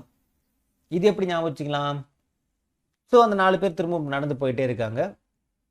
போயிட்டே இருக்கும்போது வந்து பார்த்தீங்கன்னா, ஓகே, இங்கே வந்து 3னா குழந்தை தானே, 3னா வந்து 3னா வந்து நீங்கள் நிலா அப்படின்னு ஞாபகம் வச்சுப்பீங்க. இந்த இடத்துல வரக்கூடிய 3 வந்து பார்த்தோன்னா நீங்கள் குழந்தையும் ஞாபகம் வச்சுங்க, பாப்பா. ஓகேங்களா? ஒரு பாப்பா வந்து உக்காந்துருக்கு. என்ன பாப்பா அப்படிங்கிற, இல்லைம்மா ஏன் தனியாக உட்காந்துட்டு இருக்கா அப்படின்னா, இல்லை அப்பா அம்மா வந்து வேலைக்கு போயிருக்காங்க, அதனால் நான் திண்ணையில் தனியாக உட்காந்துருக்கேன். சரி பாப்பா உள்ளே போய் வீட்டில் உட்காந்து, இல்லை சாவி அம்மா எடுத்துகிட்டு போயிட்டாங்க, ஸ்கூல் முடிச்சு நான் இப்போ தான் வந்தேன் அப்படின்னு அந்த பாப்பா சொல்லுது. ஓகேங்களா? அப்புறம் அவங்க வந்து அப்பா அம்மா வராங்க, ஏப்பா சாவி வச்சுட்டு போக மாட்டீங்க, இல்லை யாராவது ஒருத்தர் வீட்டிலேருந்து பிள்ளையை பார்த்துக்க மாட்டீங்க, 2 பேருமே வேலைக்கு போவீங்க அப்படிங்கிறாங்க. அதான் சொல்கிறாங்க, இல்லைங்கய்யா எங்களுக்கு வந்து பார்த்தோன்னா 2 பேரும் நாங்கள் வேலைக்கு போனால் தான் எங்களுக்குன்னு வாழ்க்கை வந்து கொஞ்சம் நல்லாயிருக்கும். அதான் சொல்கிறாங்க பாருங்கள், வாழ்வூதியத்தை பாதுகாக்க, வாழ்க்கைக்காக அந்த ஊதியத்தை வாழ்வூதியத்தை பாதுகாக்க அனைத்து தொழிலாளர்களுக்கும் தரமான வாழ்க்கை. ஐயா நாங்கள் கொஞ்சம் தரமான வாழ்க்கை வாழணும்னு நினைக்கிறேங்கய்யா. ஒருத்தர் வேலைக்கு போனால் சம்பாதிக்க முடியாதுங்கய்யா, அதனால நாங்கள் 2 பேருமே வேலைக்கு போகிறோம். சமூக கலாச்சார வாய்ப்புகளை பாதுகாத்தல். அப்புறம் என் பிள்ளைக்கு நாளை கழிச்சு வந்து பார்த்தோன்னா சடங்கு சீரு எல்லாம் செய்யணும் இல்லைங்கய்யா, பொட்ட பிள்ளையா பார்த்துட்டேன். அதான் கலாச்சார வாய்ப்புகள் ஞாபகம், சமூக கலாச்சார வாய்ப்புகள். ஸோ இதெல்லாம் பண்ணணும் இல்லைங்கய்யா நம்ம. அப்புறம் எப்படிங்கய்யா பண்ணுறது, நாளை கழிச்சு புள்ள உட்காந்துட்டானா என்னங்கய்யா பண்ணுறது செலவுக்கு அப்படிங்கிற சொல்கிறாங்க. ஓகேங்களா? அப்போ ஆர்டிகல் நம்பர் 43ங்கும் போது என்ன ஞாபகம் வரணும், 4 பேர், 3னா குழந்தை. அப்போ அந்த குழந்தைங்கும் போது உனக்கு ஞாபகத்து வரணும், ஓ அந்த குழந்தை திண்ணையில் உட்காந்துருக்கு, சாவி வந்து எடுத்துகிட்டு போயிட்டாங்க. அப்போ வாழ்வூதியம் அப்படிங்கிறது ஞாபகம் வரணும். அனைத்து தொழிலாளர்களுக்கும், இது எல்லா தொழிலாளர்களுக்கும் இதே நிலைமை தான். அனைத்து தொழிலாளர்களுக்கும் தரமான வாழ்க்கை மற்றும் சமூக கலாச்சார வாய்ப்புகள். அப்போ சமூகம் இந்த கலாச்சாரம் ஃபாலோ பண்ணணும்ல, அந்த சமூகத்துக்காகவாச்சும் நம்ம அந்த சடங்கு சீரில் செஞ்சாகணும்ல, அப்படிங்கிற மாதிரி கலாச்சாரத்தை பாதுகாக்கணுங்கிறது. கிளியரா? ஆர்டிகல் நம்பர் 43 புரிஞ்சா? ஓகே. அடுத்தது இந்த 43க்குள்ளே வந்து பார்த்தோன்னா ஒரு 2 உட்பிரிவு இருக்குது. இந்த 43க்குள்ளே 2 உட்பிரிவு இருக்குது, அதை நான் பின்னாடி பார்க்கலாம். அதே மாதிரி உங்களுக்கு 39ல் ஒரு 3 உட்பிரிவு சொல்லியிருந்தேன், அதையும் பின்னாடி பார்த்துக்கலாம். இப்போ டைரெக்டாக அதாவது என்னங்கிறது மட்டும் நம்ம பார்த்துக்கலாம். ஓகேங்களா? அடுத்து 44 என்ன சொல்லுதுன்னா, இது என்னடா 2 நாள் வந்துருச்சு. சரி ஓகே பார்க்கலாம். 4 பேர் போகிறாங்க, நடந்து போயிட்டு இருக்காங்க. ஆப்போசிட்லேயும் ஒரு 4 பேர் நடந்து வராங்க. அவங்க வந்து பார்த்தோன்னா பக்கத்து ஊர், இவங்க வடக்குப்பட்டி, அவங்க தெற்குப்பட்டி. ஓகேங்களா? இவங்க 4 பேர் நடந்து போகிறாங்க, அவங்க 4 பேர் நடந்து வராங்க. அதே பெரியவங்க தான், 4 பேர். ஓகேவா? ஸோ என்ன சொல்கிறாங்க, என்னையா உங்கள் ஊர் கிராமத்தில் 4 பேர் போகிறாங்க, இந்த 4 பேர் வராங்க, மீட் பண்ணி பேசுகிறாங்க. என்னையா உங்கள் ஊரில் நல்லா செழிப்பாக இருப்பீங்களா, இருக்குது ஜாலியாக இருக்கீங்களா அப்படின்னு. ஏங்க இப்படி கேட்குறீங்க, எங்கள் பொழப்பே வந்து பார்த்தீங்கன்னா ரொம்ப கஷ்டமாக இருக்குங்கய்யா அப்படிங்கிறாங்க. என்னையா உங்கள் ஊரில் நல்லா தான் இருக்குன்னு. இல்லைங்க தண்ணி பஞ்சம் வந்துருச்சுங்க, விவசாயம் எதுவும் செய்ய முடியல, அதான் என்ன பண்ணுறதுனே தெரில. சரி வாயா நம்ம ஊரில் வந்து தங்கிக்கிங்க, நம்ம ஊரில் வந்து குடியிருங்க அது வரைக்கும். இல்லைங்க அது கொஞ்சம் எப்படி வர்றதுன்னு தெரியலைங்க. அதெல்லாம் சங்கடப்படாதியா, நம்ம பக்கத்து ஊர், நம்ம இது கூட ஹெல்ப் பண்ணிக்கலாம். நமக்குள்ள 1000 சங்கடங்கள் இருக்கும், சண்டை சச்சரவு இருக்கும். இந்த மாதிரி டைமில் நாங்கள் உதவாமல் என்னையா பண்ணுவோம். நீங்கள் எல்லாம் இப்படி அங்கே இருக்க முடியலன்னா இல்லை இங்கே வந்து குடியேறிங்க, நாங்கள் பஞ்சாயத்து வச்சு நாங்கள் பேசி பார்க்குறோம் அப்படிங்கமா சொல்லிட்டு போயிடுறாங்க. இதுக்கு ஒரு நல்ல நாளாக வந்து பார்த்தோன்னா இப்போ வந்து நாங்கள் கிராமத்தில் நாங்களே வந்து பேசுகிறோம், அதுக்கப்புறம் நீங்கள் வருவீங்களே, நாங்கள் கூப்பிட்டா நீங்கள் வருவீங்கள்ல, நீங்களே வர வேணாம் நாங்கள் கூப்பிட்டா நீங்கள் வருவீங்கள்ல அப்படின்னு சொல்லிட்டு அடுத்து போகிறாங்க. நான் சொல்கிறதெல்லாம் உங்களுக்கு கற்பனையாக நீங்கள் ஒரு ஃப்ரேமுக்குள்ளே ஒரு 4 பேர் அவங்களுக்குன்னு ஒரு முகபாவனை வச்சு ஒரு வெள்ளை வேட்டி வெள்ளை சட்டை கட்டிட்டு 4 பேர் நடக்கிற மாதிரி உங்களுக்கு ஃப்ரேம் வருதுங்களா, விஷுவல் தெரியுதா, கண்மணி நிற்குதா? நிற்கணும், எனக்கு நிற்குது. ஓகேங்களா? அப்படி தான் நான் கொண்டு போயிட்டுருக்கேன். சரி ஓகே. என்ன ஆர்டிகல் நம்பர் 44 என்ன சொல்லுதுன்னா, குடிமக்களுக்கு சீரான குடியுரிமை சட்டம் வழங்கல்.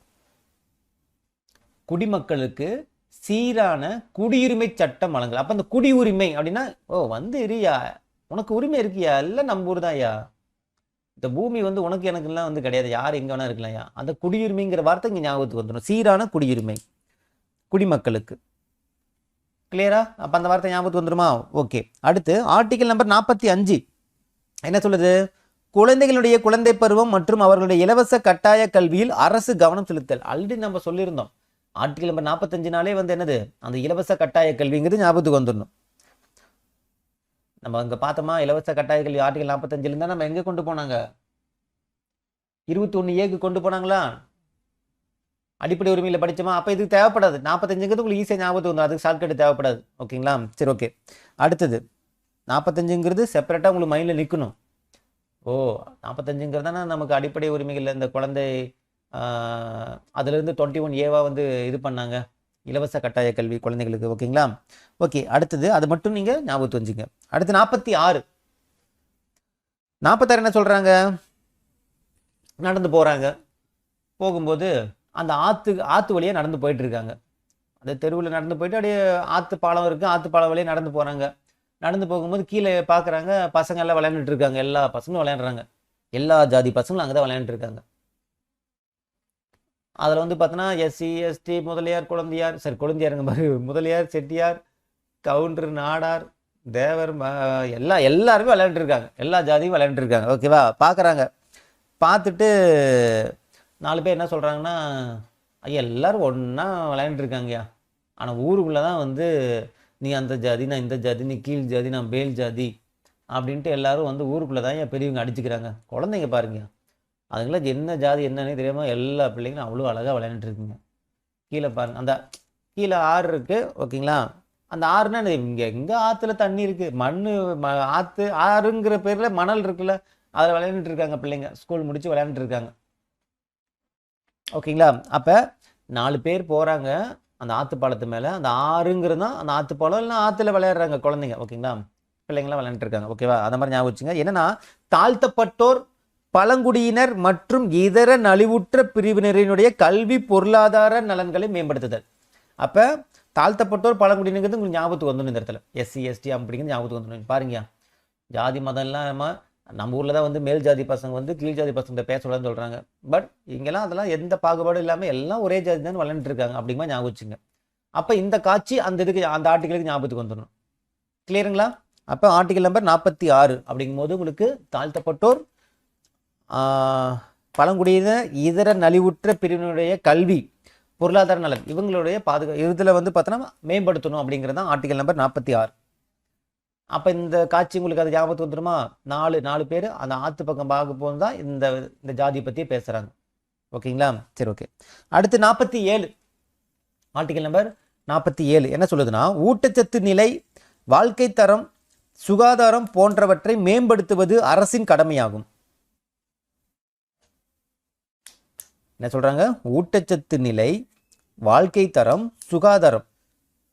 அப்ப 47ங்கும் போது 7 அப்படின்னா என்னது? ஏனின்னு சொல்லியிருந்தேன்.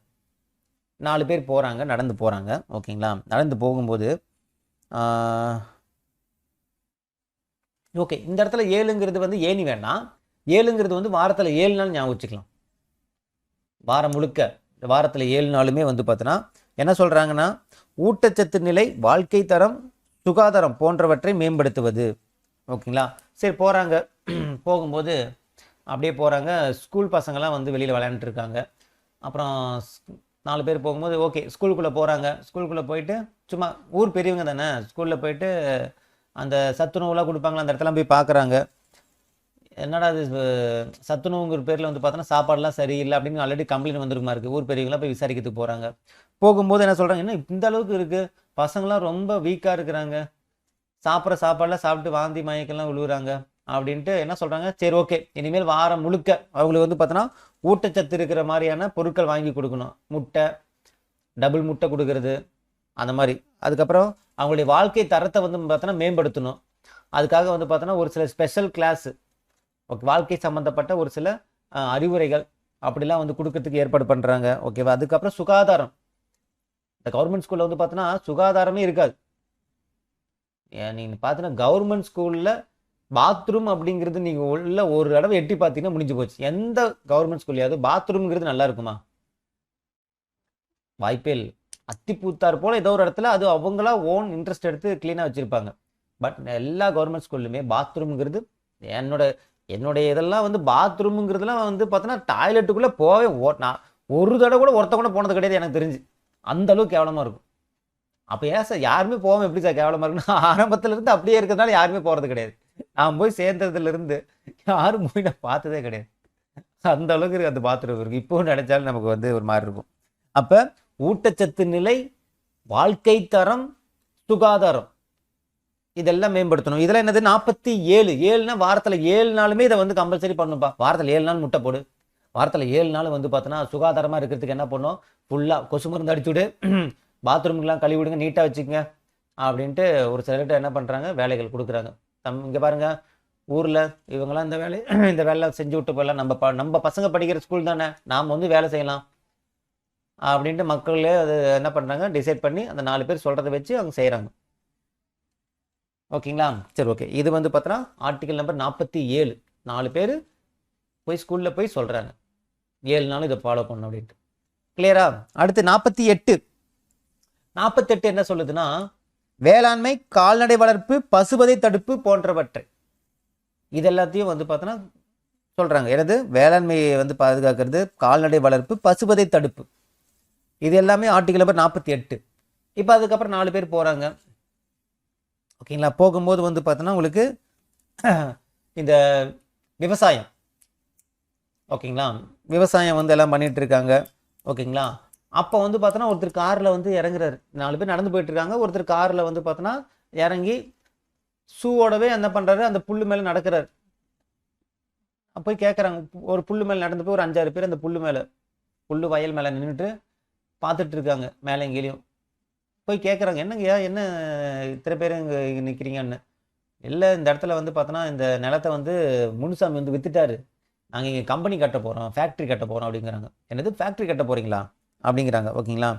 ஏன் நீங்களாம் ஃபேக்ட்ரிலாம் கட்டினீங்கன்னா இங்கெல்லாம் வந்து நாங்கள் வந்து பாருங்கள் ஆடு மாடெல்லாம் மேய்ஞ்சிட்ருக்கு, இதுங்கெல்லாம் வந்து அந்த தண்ணிலாம் குடிச்சிச்சுன்னா அந்த ஃபேக்ட்ரிலேருந்து வர கழிவு தண்ணி அங்கே இருக்கிற மூச்சு காற்றெல்லாம் பட்டுச்சுன்னா அதெல்லாம் செத்து போயிடுங்கயா. பசுவதை, பசுங்களாம் ரொம்ப செத்து போயிடுங்கயா, அதெல்லாம் வந்து செத்து போயிடுங்கயா. அப்புறம் நாங்களாம் அடிமாட்டு விலைக்கு தான் வந்து பசுவெலாம் அனுப்பணும், அதனால் நீங்கள் தயவு செஞ்சு போயிடுங்க அப்படிங்கிறாங்க. ஓகேங்களா. அப்புறம் 48. ஸோ இந்த 8ங்கிறது எதுக்கு ஞாபகம் சொன்னேன், 8னா லைசன்ஸ்னால் இந்த பைக்கு காருன்னு சொல்லியிருந்தேன். ஒரு 10-20 கார் வந்து இறங்கி ஃபேக்ட்ரி ரெடி பண்ணுறதுக்கு என்ன பண்ணுறாங்க, பார்த்துட்டு இருக்காங்க. அப்போ அந்த காருங்கிறது ஞாபகத்துக்கு வந்துடணும். காரில் வரவங்க அந்த ஃபாரின்லேருந்து வந்தவங்க பார்த்துட்டு இருக்காங்க. அப்போ வேளாண்மை, எங்கள் வேளாண்மை கெட்டு போயிடும். ஏன்னா வேளாண்மை தானே அந்த வேளாண்மை நிலத்தில் தானே பண்ணுறாங்க. ஓகேங்களா. எங்கள் வேளாண்மை கெட்டு போயிடும், எங்கள் ஆட்டு குட்டி அதெல்லாம் வந்து எல்லாமே கால்நடைகள் எல்லாமே இறந்துடும், பசுலாம் செத்துடும், அப்புறம் அடிமாட்டு விலைக்கு தான் விற்கணும் அப்படிங்கிற மாதிரி சொல்கிறாங்க. ஓகேங்களா. அப்போ வேளாண்மை, கால்நடை வளர்ப்பு, பசுவதை தடுப்பு, ஆர்டிகல் நம்பர் 48. ஓகேங்களா. அடுத்து ஆர்டிகல் நம்பர் 49, நினைவு சின்னங்கள், தேசிய முக்கியத்துவம் வாய்ந்த கலாச்சார இடங்கள் மற்றும் பொருட்களை பாதுகாத்தல். 49க்கு அப்புறம் 4 பேர் என்ன பண்ணுறாங்க, கோயிலுக்குள்ளே போகிறாங்க. பாருங்க, ஒவ்வொரு இடத்துக்காக போகிறாங்க. ஆறு, கோயில், குளம், பள்ளிக்கூடம் அப்படிங்கிற மாதிரி கோயிலுக்குள்ளே போகிறாங்க. ஏன்னா 9னா கோயில் தானே, கோயிலுக்குள்ளே போகிறாங்க. போயிட்டு என்ன சொல்கிறாங்க, அந்த நினைவு சின்னங்கள்லாம் இருக்கும். ஓகேங்களா. ஒரு சில நினைவு சின்னங்கள். ஓகேங்களா. அதே மாதிரி தேசிய முக்கியத்துவம் வாய்ந்த கலாச்சார இடங்கள், ஒரு சில இடங்கள்லாம் வந்து பார்த்தோன்னா டூரிஸ்ட் பிளேஸாக இருக்கும். அப்போ அந்த இடம்லாம் பாதுகாக்கணும். ஓகேங்களா. அங்கே இருக்கக்கூடிய பொருட்களும் பாதுகாக்கணுங்கிறது கோயிலில் போயிட்டு, தம்பி இதெல்லாம் எடுத்து வைப்பா, இந்த வீரவாள், இந்த சிலை, இதெல்லாம் அந்த பெயிண்டிங் இதெல்லாம் எடுத்து வைங்க, அதெல்லாம் பாதுகாக்கணும் அப்படின்னு சொல்கிறாங்க. அப்போ நினைவு சின்னங்கள், தேசிய முக்கியத்துவம் வாய்ந்த கலாச்சார இடங்கள், இதெல்லாம் பாதுகாக்கிறது. அப்போ ஆர்டிகல் நம்பர் 49, இந்த கோயிலுக்குள்ள தானே இதெல்லாம் இருக்கும், நினைவு சின்னங்கள். ஓகேங்களா. அதுக்கப்புறம் இந்த பெயிண்டிங் இதெல்லாம். ஓகேங்களா. கலாச்சார இடங்கள், பொருட்கள், கலாச்சார பொருட்கள் இதெல்லாமே. ஓகேங்களா. அப்போ 49 ஞாபகத்துக்கு வந்துருமா. ஓகே. இந்த 48க்குள்ள ஒரு உட்பிரிவு இருக்குது, அதை நான் பின்னாடி சொல்கிறேன். அடுத்து 49 வரைக்கும் பார்த்துட்டோம். அடுத்து 50, 51. 50 என்ன சொல்லுதுன்னா, நிர்வாகத்திலிருந்து நீதியை பிரித்தல். நிர்வாகத்திலிருந்து நீதியை செப்பரேட்டா பிரிக்கிறது. ஓகேவா. அது வந்து பார்த்தீங்கன்னா ஆர்டிகல் நம்பர் 50, நிர்வாகத்திலிருந்து நீதித்துறையை பிரித்தல். ஓகேங்களா. அடுத்து 51 என்ன சொல்லுதுன்னா, சர்வதேச அமைதி மற்றும் பாதுகாப்பினை மேம்படுத்துதல். சர்வதேச அமைதி மற்றும் பாதுகாப்பினை மேம்படுத்துதல். ஓகேங்களா. ஸோ இந்த 5ங்கிறது வந்து பார்த்தீங்கன்னா உங்களுக்கு 5னா யார் ஞாபகம் வச்சுக்கலாம், 5னா அஞ்சுறது, பயப்படுறது. ஓகேங்களா. அப்போ வந்து பார்த்தீங்கன்னா ஓகே 50, 51 சாதாரண ஞாபகம் வச்சுக்கலாம், ரொம்ப குழப்பிடும். எல்லாத்துக்கும் நம்ம பார்த்துட்டு இருந்தால் ரொம்ப குழப்பிடும். 50னா நிர்வாகத்திலிருந்து நீதித்துறையை வந்து பார்த்தோன்னா பிரிக்கிறது. ஓகேங்களா. 5னா கோழி வந்து பார்த்தோன்னா அஞ்சுது ஞாபகம் வச்சுங்க. கோழி எதுக்கிட்ட அஞ்சுது, ஆமாம் கோழியோட முட்டையை நீ தூக்கிட்டு போயிட்டீங்கன்னா அதான் பயப்படுது. அப்போ 5னா அஞ்சுக்குது, பயப்படுது. ஓகேங்களா. அஞ்சறிவு ஜீவன் இருக்கக்கூடிய கோழி வந்து பார்த்தீங்கன்னா அதோட முட்டையை தூக்கிட்டு போயிடுவோன்ட்டு பயப்படுது அப்படின்னு சொல்கிறாங்க. நிர்வாகத்திலிருந்து நீதித்துறையை பிரித்தல், அவங்க அம்மாட்டிருந்து பிள்ளையை பிரிக்கிற மாதிரி நிர்வாகத்திலிருந்து நீதித்துறை பிரித்தல் அப்படிமா ஞாபகம் வச்சுங்க. 50ங்கிறது வேற வழி இல்லை, ஞாபகம் வச்சுக்கோங்க. ஓகேங்களா. ஓகே. நிர்வாகத்திலிருந்து நீதித்துறை பிரித்தல் அப்படிங்கும்போது 5 முட்டை. ஓகேங்களா. 5 முட்டை. ஓகேங்களா. 5 முட்டையை வந்து தூக்கிட்டு வர்றது, கோழி போட்ட 10 முட்டையில் 5 முட்டையை தூக்கிட்டு வந்துடணும், நிர்வாகத்திலிருந்து பிரித்தல். ஓகேங்களா. அடுத்து 51. ஓகேங்களா. 51ல் வந்து பார்த்தோன்னா அதில் 5 முட்டையை தூக்கிட்டு வந்துடுறோமா, 5 முட்டையை தூக்கிட்டு வந்துடுறோம். அந்த 5 முட்டையில் ஒரு முட்டையை வந்து என்ன பண்ணுறோம், நம்ம சர்வதேச அமைதி மற்றும் பாதுகாப்பினை மேம்படுத்துதல். அது யாரோ ஒருத்தர் பார்த்துட்றாங்கன்னு வச்சிங்களேன் வீட்டில், 5 முட்டையை தூக்கிட்டு வந்துட்டியா, இருறா சொல்கிறேன் அந்த அண்ணன்ட்ட, டே சொல்லாதரா, உனக்கு ஒரு முட்டையை கொடுக்குறேன்டா அப்படின்னு அந்த பையன் சொல்கிறான். அப்ப சர்வதேச அமைதி மற்றும் பாதுகாப்பு. ஓகே, உனக்கு ஒரு முட்டை கொடுத்தா தான் அமைதியா இருப்பான் அப்படின்ட்டு அந்த 5 முட்டையில ஒரு முட்டையை வந்து அந்த பையனுக்கு கொடுத்துறான் ஃப்ரெண்டுக்கு. அப்ப 5 1 5 முட்டையில ஒரு முட்டை, ஒரு முட்டைங்கிறது 1 51 கொடுத்தாதான் இந்த இடத்துல சர்வதேச அமைதி மற்றும் பாதுகாப்பு. நமக்கு பாதுகாப்பாகவும் இருக்கும், யார்ட்டையும் சொல்ல மாட்டான், பிளஸ் அமைதியாகவும் இருப்பான் வாய மூடிட்டு. அப்படிங்கமா ஞாபகம் வச்சுங்க. ஓகேங்களா? 5 முட்டையை தூக்கிட்டு வர்றது தான் நிர்வாகத்திலிருந்து நீதித்துறை பிரித்தல். 51ங்கிறது சர்வதேச அமைதி மற்றும் பாதுகாப்பு. அமைதியாக இருக்கணும்னா 5 முட்டையில் ஒரு முட்டை கொடுக்கணுன்ட்டு ஃப்ரெண்டுக்கு. ஓகேங்களா? சரி, ஓகே. அடுத்தது மேக்ஸிமம் எல்லாமே சொல்லிட்டேன் நான், எல்லா இதுவும். ஓகேங்களா? ஸோ இந்த 40 இந்த 4 பேருக்கு இது மட்டும் கொஞ்சம் ஃபாஸ்ட்டாக சொல்லட்டுமா? இங்கே பாருங்கள், 4 பேர் நடந்து போகிறாங்க. முட்டை வாத்து முட்டையா, கோழி முட்டையா, இல்லை இந்த முட்டை அப்படி நாட்டுக்கோழி முட்டையா அப்படிங்கிறது ஒரு பஞ்சாயத்து ஏற்படுத்துதல். அடுத்து 4 பேர் போகிறாங்க, ஒருத்தன் தனியாக உட்காந்துருக்கான்.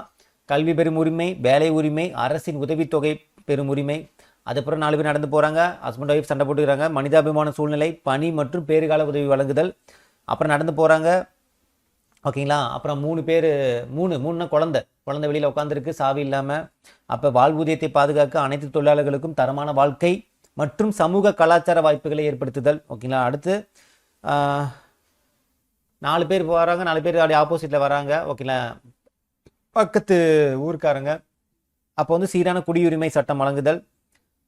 ஸோ அந்த சீரான குடியுரிமை சட்டம் வழங்குதல் தான் வந்து நம்ம இப்போ இந்த பொது சிவில் சட்டம் அதை பேஸ் பண்ணி தான் வந்து கொண்டு வந்தாங்க. பொது சிவில் சட்டம் இருக்குது பார்த்தீங்களா, அதெல்லாம் இந்த ஆர்டிகல் பேஸ் பண்ணி தான். ஓகேங்களா? அடுத்து ஆர்டிகல் நம்பர் 46 வந்து பார்த்தோன்னா தாழ்த்தப்பட்டோர், பழங்குடியினர் மற்றும் இதர நலிவுற்ற பிரிவினருடைய கல்வி. அதை சொன்னா தாழ்த்தப்பட்டோர், பழங்குடியினர் அந்த ஆற்றுக்கு கீழே. ஓகேங்களா? அடுத்து 47 ஊட்டச்சத்து நிலை, வாழ்க்கை தரம், சுகாதாரம் அந்த ஸ்கூலில். ஓகேங்களா? 7 நாட்கள். அடுத்து 48 வேளாண்மை. 8 அந்த காரில் வந்து இறங்குறவங்க லைசன்ஸ். ஓகேங்களா? வேளாண்மை, கால்நடை வளர்ப்பு, பசுவதை தடுப்பு. 49 என்னது? நினைவு சின்னங்கள். கோவிலுக்குள்ள நினைவு சின்னம், தேசிய முக்கியத்துவம் வாய்ந்த கலாச்சார இடங்கள். 50ங்கிறது நிர்வாகத்திலிருந்து நீதித்துறை பிரித்தல். ஓகேங்களா? 5 முட்டை, அப்புறம் ஃப்ரெண்டுக்கு ஒரு முட்டை. ஓகே, 5 முட்டையிலேருந்து ஒரு முட்டை. சர்வதேச அமைதி மற்றும் பாதுகாப்பு. இந்த சர்வதேச அமைதி மற்றும் பாதுகாப்புங்கிறது ரொம்ப முக்கியம். அவ்வளோதான்ப்பா. இந்த உட்பிரிவு சொல்லியிருந்தேன் பார்த்தீங்களா, உட்பிரிவு இந்த 39க்குள்ளே வந்து பார்த்தோன்னா ஒரு 3 உட்பிரிவு இருக்குது. என்னென்னா இப்போ 39 என்ன சொல்லியிருந்தேன் நான், 3 யார்? பாப்பா. ஓகேவா? பாப்பா கோயிலுக்கு கூப்பிட்டு போயிட்டு அந்த சம ஊதியம், ஆண் பெண் சம ஊதியம் சொல்லியிருந்தேன் நான். 9 கோவில். ஓகேங்களா? அதில் வந்து பாருங்கள் ஏஇஎஃப்னு 3 இருக்குது. ஏன்னா என்ன சொல்கிறாங்கன்னா அனைவருக்கும் சமமான நீதி மற்றும் சட்ட உதவி வழங்குதல். ஸோ ஈக்குவலாக ஊதியம் கொடுக்கறது வெறும் 39 சம்பளம். அடுத்து 39க்குள்ளேயே ஏ உட்பிரிவு என்ன சொல்கிறாங்கன்னா நீதி சட்டம் இது வந்து சமமாக கொடுக்கணுன்ட்டு. A for apple.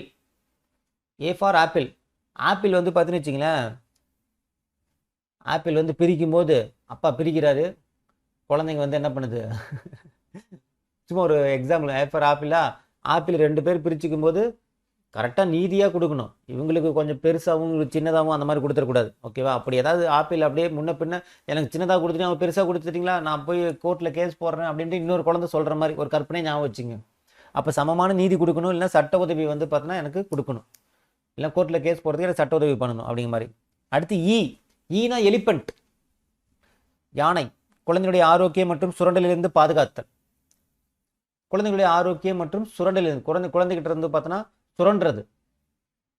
குழந்தைங்க ஏதாவது டிஃபன் கேரில் வந்து பார்த்தோன்னா சாப்பாடு எடுத்துகிட்டு போவாங்க, அது பார்த்தோன்னா பசங்க வந்து எடுத்து சாப்பிட்ருவாங்க. பக்கத்து இந்த பசங்க துருந்தான் இருப்பாங்க.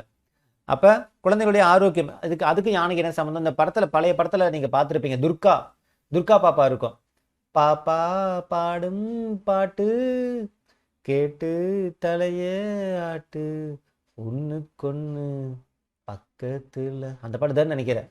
அதில் வந்து பார்த்தோன்னா ஒரு குரங்கு இருக்கும், ஒரு நாய் இருக்கும், அதே மாதிரி ஒரு யானை இருக்கும். இதுதான் குழந்தைங்களை வந்து பாதுகாக்கும், பராமரிக்கும், எல்லாமே பண்ணும், பாதுகாப்பாகவும் இருக்கும். ஓகேங்களா? அதான் சொல்கிறாங்க உடல் ஆரோக்கியத்துடனும் குழந்தைகள் சுதந்திரமாகவும் இருக்கிறதுக்கு. மாற்றி சொல்லிட்டேன்ப்பா. யானைக்கு வந்து என்ன வரும்னு பார்த்தீங்கன்னா குழந்தைகள் சுதந்திரமாகவும் உடல் ஆரோக்கியத்துடனும் இருக்கிறதுக்காக. குழந்தைகள் என்னது சுதந்திரமாக இருக்கணும். குழந்தை வெளியில் போச்சுன்னா ஐயோ குழந்தை வெளியில் போயிடுச்சு நம்ம யாரை கடத்திட்டு போயிடுவாங்க, பயப்பட தேவையில்லை, ஏன்னா யானை இருக்குது, யானை போட்டு மிதிச்சிடாது. ஓகேங்களா? அதேமாரி உடல் ஆரோக்கியத்துடனும் வாழ வழி செய்கிறது, ஆரோக்கியமாக இருக்கிறதுக்கு வழி செய்யுது. ஓகேங்களா? அடுத்து 49 எஃப்னா வந்து பார்த்தீங்கன்னா, எஃப்னா என்ன சொல்லியிருந்தேன் நான், பேன் சொல்லியிருந்தேன்னா குழந்தைங்களுடைய ஆரோக்கியம் மற்றும் சுரண்டலிலிருந்து பாதுகாத்து.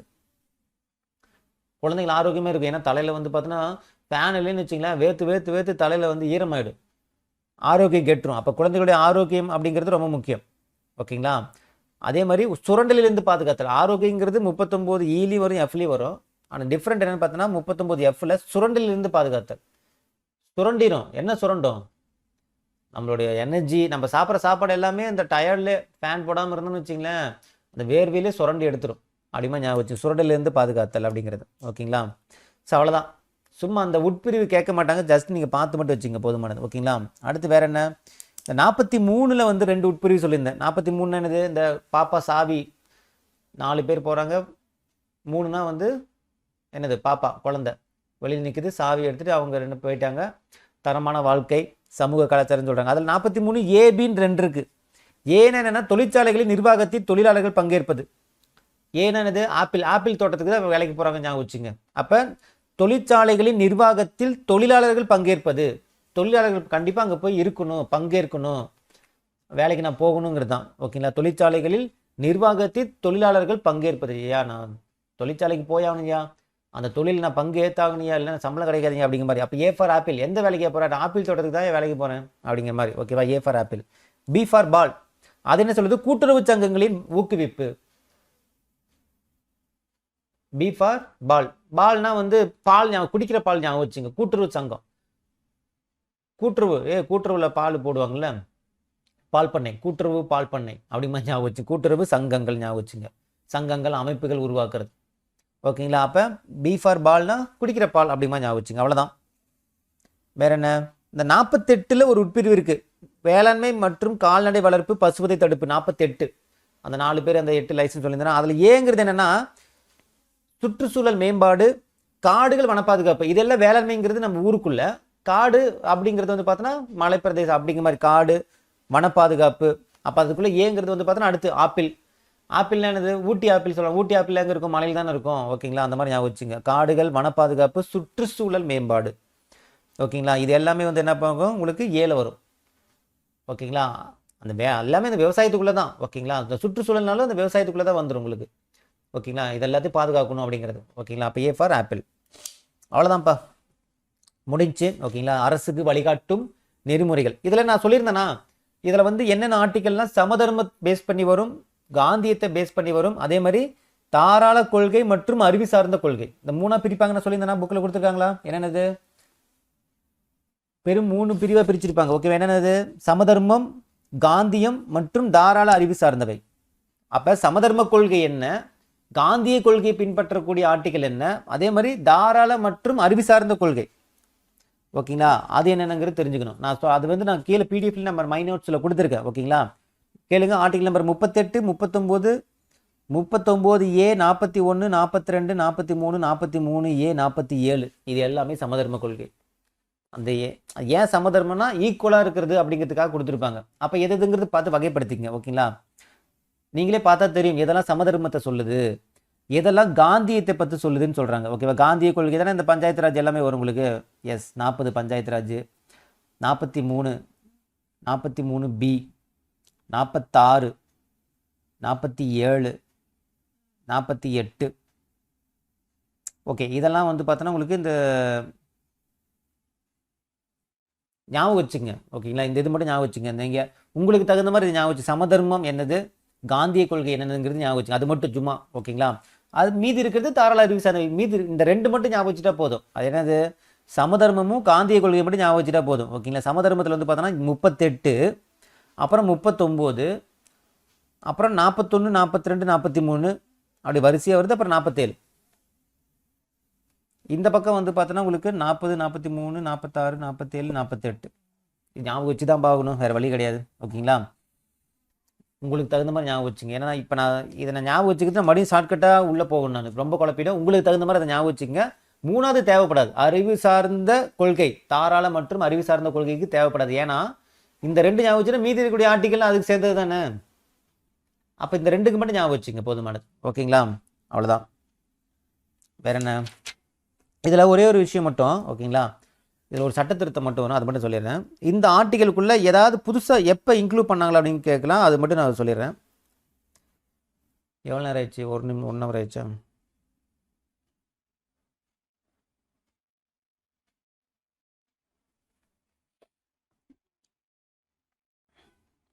ஸோ கடைசி பேஜில் கொடுத்துருப்பேன் பாருங்க, மை நோட்ஸில் கடைசி பேஜில் நான் கொடுத்துருப்பேன். ஓகேங்களா? அதே மாதிரி இந்த சோசியலிஸ்ட் அப்படின்னா எனக்கு சமதர்மம், காந்தியன் பிரின்சிபல் அப்படிங்கிறது காந்திய கொள்கை, லிபரல் அண்ட் இன்டெலெக்சுவல் பிரின்சிபல் அப்படிங்கிறது என்னது அறிவு சார்ந்த தாராள அறிவு சார்ந்தவை. ஓகேவா? அதை இங்கிலீஷில் கொடுத்துருப்பேன், அதை மட்டும் கொஞ்சம் பார்த்துக்கோங்க. ஓகேங்களா? அடுத்து ஒரு 3 பேஜ் கொடுத்துருப்பேன், 3 பாக்ஸ் ஒன்று கொடுத்துருப்பேன் கடைசி பேஜில். அது வந்து பாருங்க, அரசியலமைப்பு சட்ட திருத்தம் வாயிலாக சேர்க்கப்பட்ட நெறிமுறை கோட்பாடுகள். நெறிமுறை கோட்பாடுகள் வந்து பார்த்தோன்னா எல்லாமே இனிஷியல் இந்த எல்லாமே வந்து ஸ்டார்டிங் இந்தியன் கான்ஸ்டியூஷன் அமல்படுத்தும் போதே வந்தது கிடையாது, நடுநிலையில் ஒன்று இன்க்ளூட் பண்ணாங்க. அது என்னென்னு பாருங்க, ஃபர்ஸ்ட் டேபிள் பாக்ஸில் கொடுத்துருப்பேன் நான்.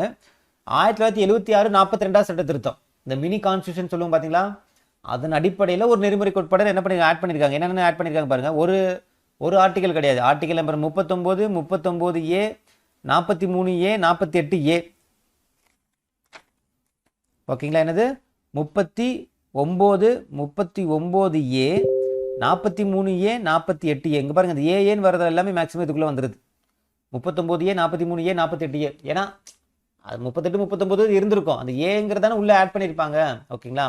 அப்போ இந்த 39, 39A, 43A, 48A இது எல்லாமே, இந்த ஏன்னு வர்றது எல்லாமே 1976 42வது சட்ட திருத்தத்தின்படி என்ன பண்ணியிருக்காங்க, ஆட் பண்ணியிருக்காங்க. கேள்வி கேட்பாங்க. என்ன கேள்வி? ஆர்டிகல் நம்பர் 39 குழந்தைகளுடைய மேம்பாட்டிற்கான வாய்ப்புகளை உருவாக்குதல். அப்போ என்ன சொல்கிறாங்க, ஆர்டிகல் நம்பர் 39 படி 39 எந்த சட்ட திருத்தத்தின் வாயிலாக அரசு நெறிமுறை கோட்பாடுகளில் இணைக்கப்பட்டதுன்னு கேட்பாங்க. எது? 1976 42வது சட்ட திருத்தம். கிளியரா? அப்போ அந்த 4 ஆர்டிகல் ஞாபகம் வச்சுங்க. அடுத்து வந்து பார்த்தீங்கன்னா ஆர்டிகல் நம்பர் 38. அந்த 38ங்கிற அந்த ஆர்டிகல் மட்டும் வந்து பார்த்தீங்கன்னா 1978 44வது சட்ட திருத்தத்தில் என்ன பண்ணாங்க, அது மூலமாக சேர்க்கப்பட்டது. ஓகேவா? என்னது? ஆர்டிகல் நம்பர் 38 என்ன சொல்லுது? 38 மாநில மக்கள் நலன் கருதி சமூக ஒழுங்கினை பாதுகாத்தல். ஓகே, என்னது? சமூக ஒழுங்கு.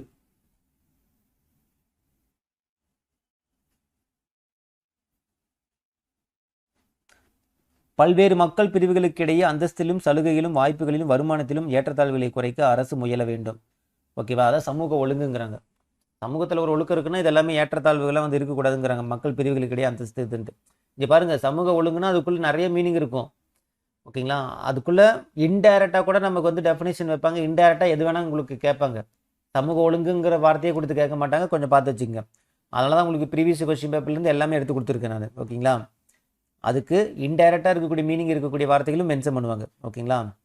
அப்போ ஆர்டிகல் நம்பர் 38ங்கிறது உங்களுக்கு இதன்படி தான் ஆட் பண்ணியிருக்காங்க. 1978 44வது சட்ட திருத்தம். ஓகேங்களா? அடுத்து கடைசியாக வந்து பார்த்தோன்னா இந்த ஆர்டிகல் 45ங்கிறது நமக்கு ஆல்ரெடி தெரிஞ்சது தான், நம்ம பார்த்துருக்கோம். ஆர்டிகல் 45ங்கிறது அடிப்படை உரிமைக்குள்ளே ஆட் பண்ணியிருப்பாங்க, அதை நம்ம பார்த்துட்டோம். ஓகேங்களா? 2002 86வது சட்ட திருத்தத்தின் அடிப்படையில் 45ங்கிறது 21A அப்படிங்கிறது அடிப்படை உரிமையாக மாறிடுச்சு அப்படின்ட்டு. ஓகே, அதை நம்ம முன்னாடியே பார்த்துட்டோம் நம்ம. அவ்வளோதான்.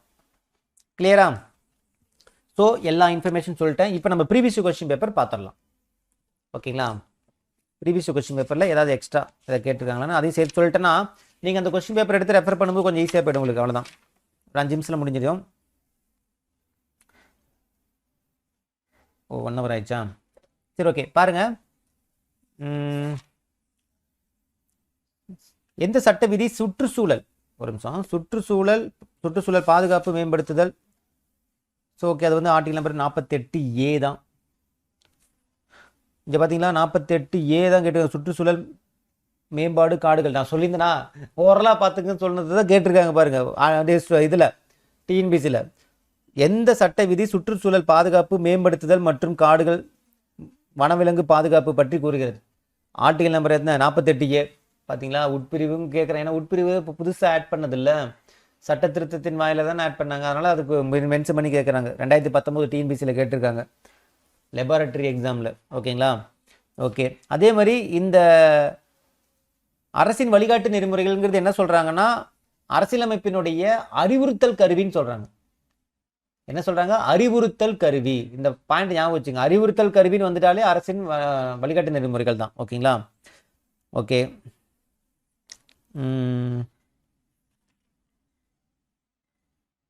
இது கேட்டுருங்க பாருங்க. அரசின் நெறிமுறை கொள்கைகளை கொண்ட இந்திய அரசியலமைப்பு விதிகள் என்ன 38, 39, 41, 42, 43 இதெல்லாம் எந்த கொள்கையை சொல்லுதுன்னு கேட்குறாங்க. எது? 38, 39, 41, 42, 43 இது எல்லாமே வந்து சமதர்ம கொள்கையை சொல்லுதுன்னு சொல்கிறாங்க. கேள்வி கேட்டு ஆப்ஷனில் கொடுத்துருக்காங்க, காந்திய கொள்கையா, சமதர்ம கொள்கையா, தாராளவாத கொள்கையா, இல்லை பொதுவான கொள்கையான்னு.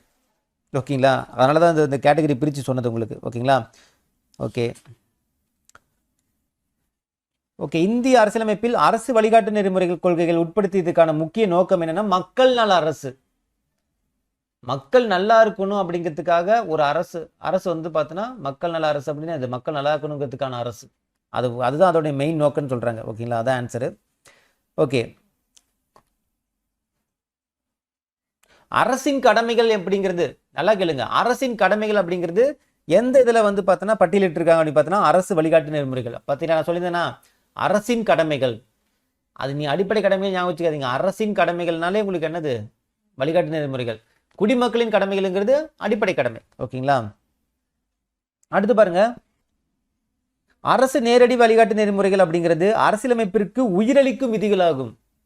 இந்த வழிகாட்டு நெறிமுறைகள் இருக்கு பார்த்தீங்கன்னா 36 to 51. அது என்ன சொல்றாங்கன்னா, அரசியலமைப்பிற்கு உயிர் அளிக்கக்கூடிய ஆர்டிக்கல் சொல்றாங்க. அது சொன்னது யாரும் பார்த்தீங்கன்னா, யாரும் கேள்வி கேட்குறாங்க, எல்எம் சிங்வி. யாரு? எல்எம் சிங்வி. அவர் தான் வந்து சொல்றாரு, எப்பா இந்த ஆர்டிக்கல் எல்லாமே வந்து பார்த்தீங்கன்னா அரசியலமைப்புக்கு உயிர் கொடுக்கக்கூடிய ஆர்டிக்கல்ப்பா அப்படின்ட்டு. யார் சொல்றாங்க? எல்எம் சிங்வி. ஓகேங்களா? ஓகே.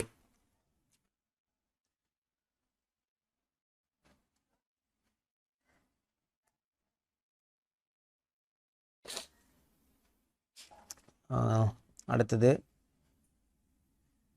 39A என்ன சொல்லுது? அரசு வழிகாட்டு நெறிமுறைகள். ஓகே, இதெல்லாம் நமக்கு ஓகே தான்.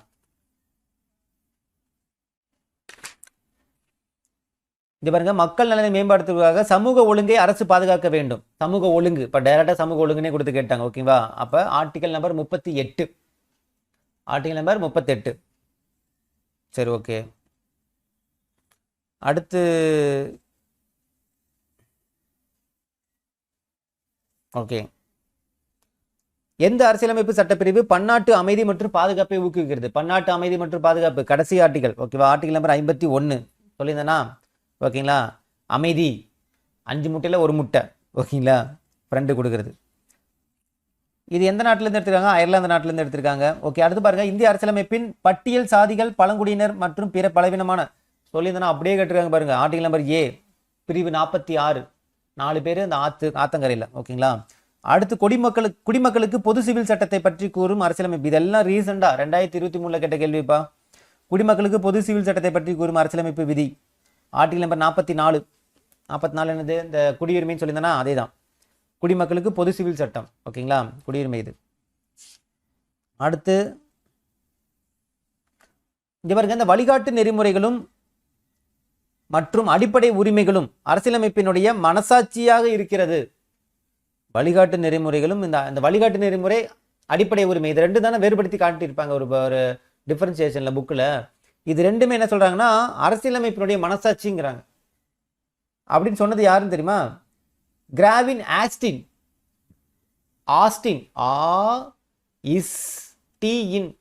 கிராவின் ஆஸ்டின். ஓகேங்களா? ஞாபகம் வச்சுங்க, கிராவின் ஆஸ்டின் மனசாட்சின்னு சொல்றாங்க. ஓகேங்களா?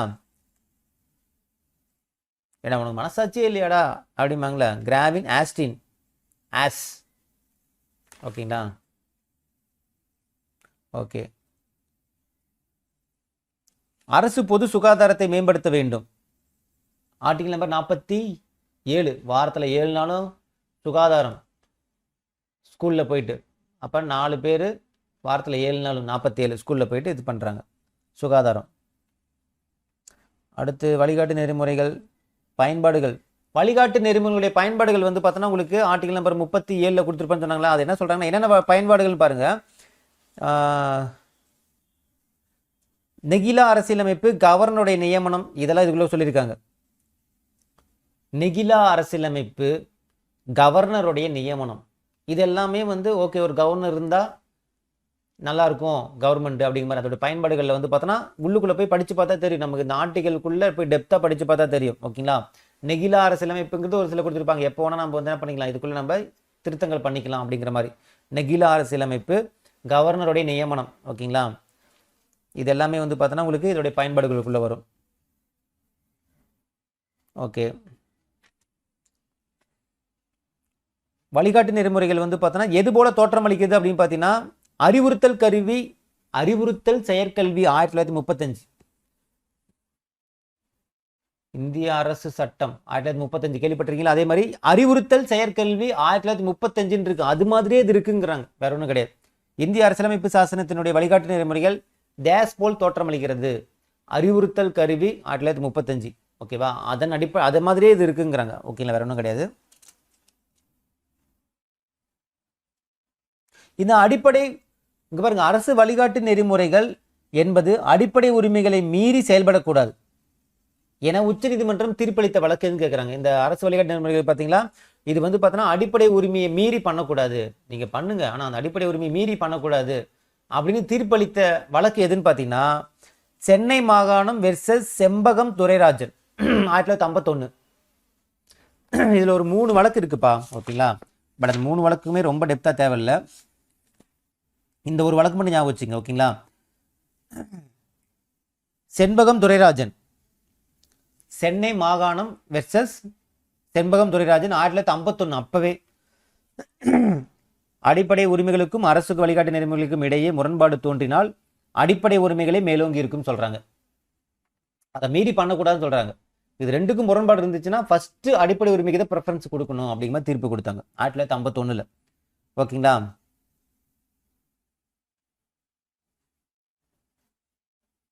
ஓகே, அது மட்டும் ஞாபகம் வச்சுங்க.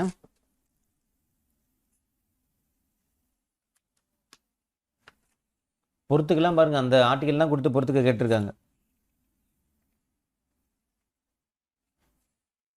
அரசு வழிகாட்டு நெறிமுறைகள் நீதிமன்றத்தால் நடைமுறைப்படுத்த முடியுமா? முடியாது. ஓகேங்களா? கிராம பஞ்சாயத்து அமைக்கலாம், குடிசை தொழில்களை வந்து ஊக்குவிக்குது. குடிசை தொழில்லாம் இது மூலமாக தான் வருது. கிராம பஞ்சாயத்து குடிசை தொழில்லாம் இதுக்குள்ளே தான் வருது. ஓகேங்களா? அப்புறம் இலவச கட்டாய கல்வி, பட்டியலினத்தினுடைய மேம்பாடு, இது எல்லாமே இந்த அரசினுடைய இதில் வருது. ஓகேங்களா? அயர்லாந்து. ஓகே. அரசு வழிகாட்டு நெறிமுறைகள் நீதிமன்றம் மூலம் செயல்படுத்த முடியாது அப்படின்னு சொல்லக்கூடிய ஆர்டிகல் எதுன்னு கேட்குறாங்க. Article number 37.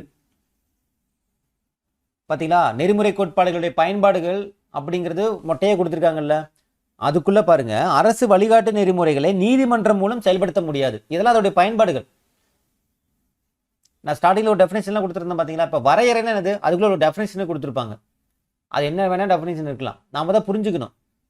வரையறைங்கிறது நம்ம வச்சுக்கணும், அதுக்குள்ள என்னென்ன வருங்கிறது அதுக்குள்ள ரொம்பலாம் போய் படிக்க முடியாது. கீவேர்டு மட்டும் ஞாபகம் வச்சுக்க முடியும். அதே மாதிரி அரசு நெறிமுறை கோட்பாடுகளுடைய பயன்பாடுங்கிறது ஆர்டிகல் நம்பர் 37. அதுக்குள்ள என்ன சொல்றாங்க, அந்த பயன்பாடுகளுக்குள்ள தான் நீதிமன்றம் மூலம் இது வந்து செயல்படுத்த முடியாது அப்படிங்கிறது ஒரு பயன்பாடு. நிறைய பயன்பாடுகள் இருக்கும், இது ஒரு பயன்பாடு. இந்த இது வந்து பார்த்தோன்னா ஆர்டிகல் நம்பர் 37. நாம தான் திங்க் பண்ணணும் எதுக்குள்ள வரும் அப்படிங்கிறது. ஒன்று அந்த வரையறைக்குள்ள வரும், இல்லைன்னா அந்த பயன்பாடுக்குள்ள தான் வரும். ஏன்னா மீதி எல்லாமே அது செப்பரேட்டா இருக்கு. ஓகேங்களா? அப்ப நீதிமன்றம் மூலம் செயல்படுத்த முடியாது அப்படிங்கிறது வந்து பார்த்தோன்னா ஆர்டிகல் நம்பர் 37 பயன்பாடுகளுக்குள்ள வந்துடும்.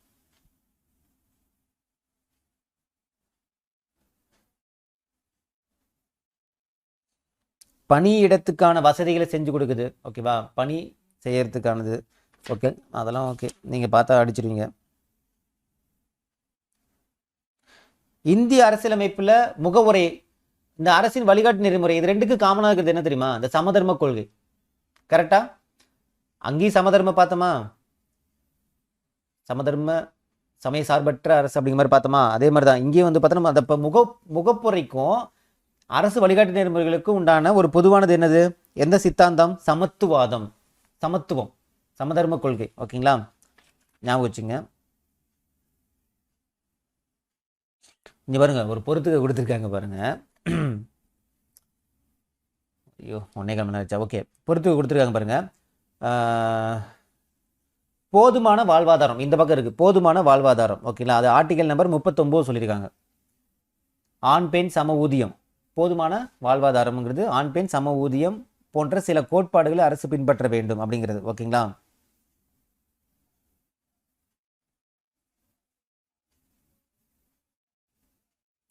போதுமான வாழ்வாதாரம், ஆண் பெண் சம ஊதியம் ஈக்குவலா இருக்கணும், அதுவே போதுமான வாழ்வாதாரமா இருக்கும் அப்படிங்கிற சொல்றாங்க. ஓகேங்களா? அப்ப பாருங்க, கீவேர்டு எப்படிலாம் வந்து வேற வேற கீவேர்டு, சம ஊதியங்கிறது படிச்சிருப்போம், இங்க போதுமான வாழ்வாதாரம் கொடுத்துருக்காங்க. ஓகேங்களா? போதுமான வாழ்வாதாரத்தை ஏற்படுத்தி கொடுக்கணும், ஆண்களுக்கும் பெண்களுக்கும் ஈக்குவலாக ஏற்படுத்தி கொடுக்கணும், சம ஊதியம் அப்படிமா ஞாபகம் வச்சுங்க. அடுத்தது கண்ணியமான தரவாழ்வு அப்படிங்கிறது வந்து பார்த்தீங்கன்னா உங்களுக்கு ஆர்டிகல் நம்பர் 43 சொல்லியிருக்காங்க. கண்ணியமான தரவாழ்வு.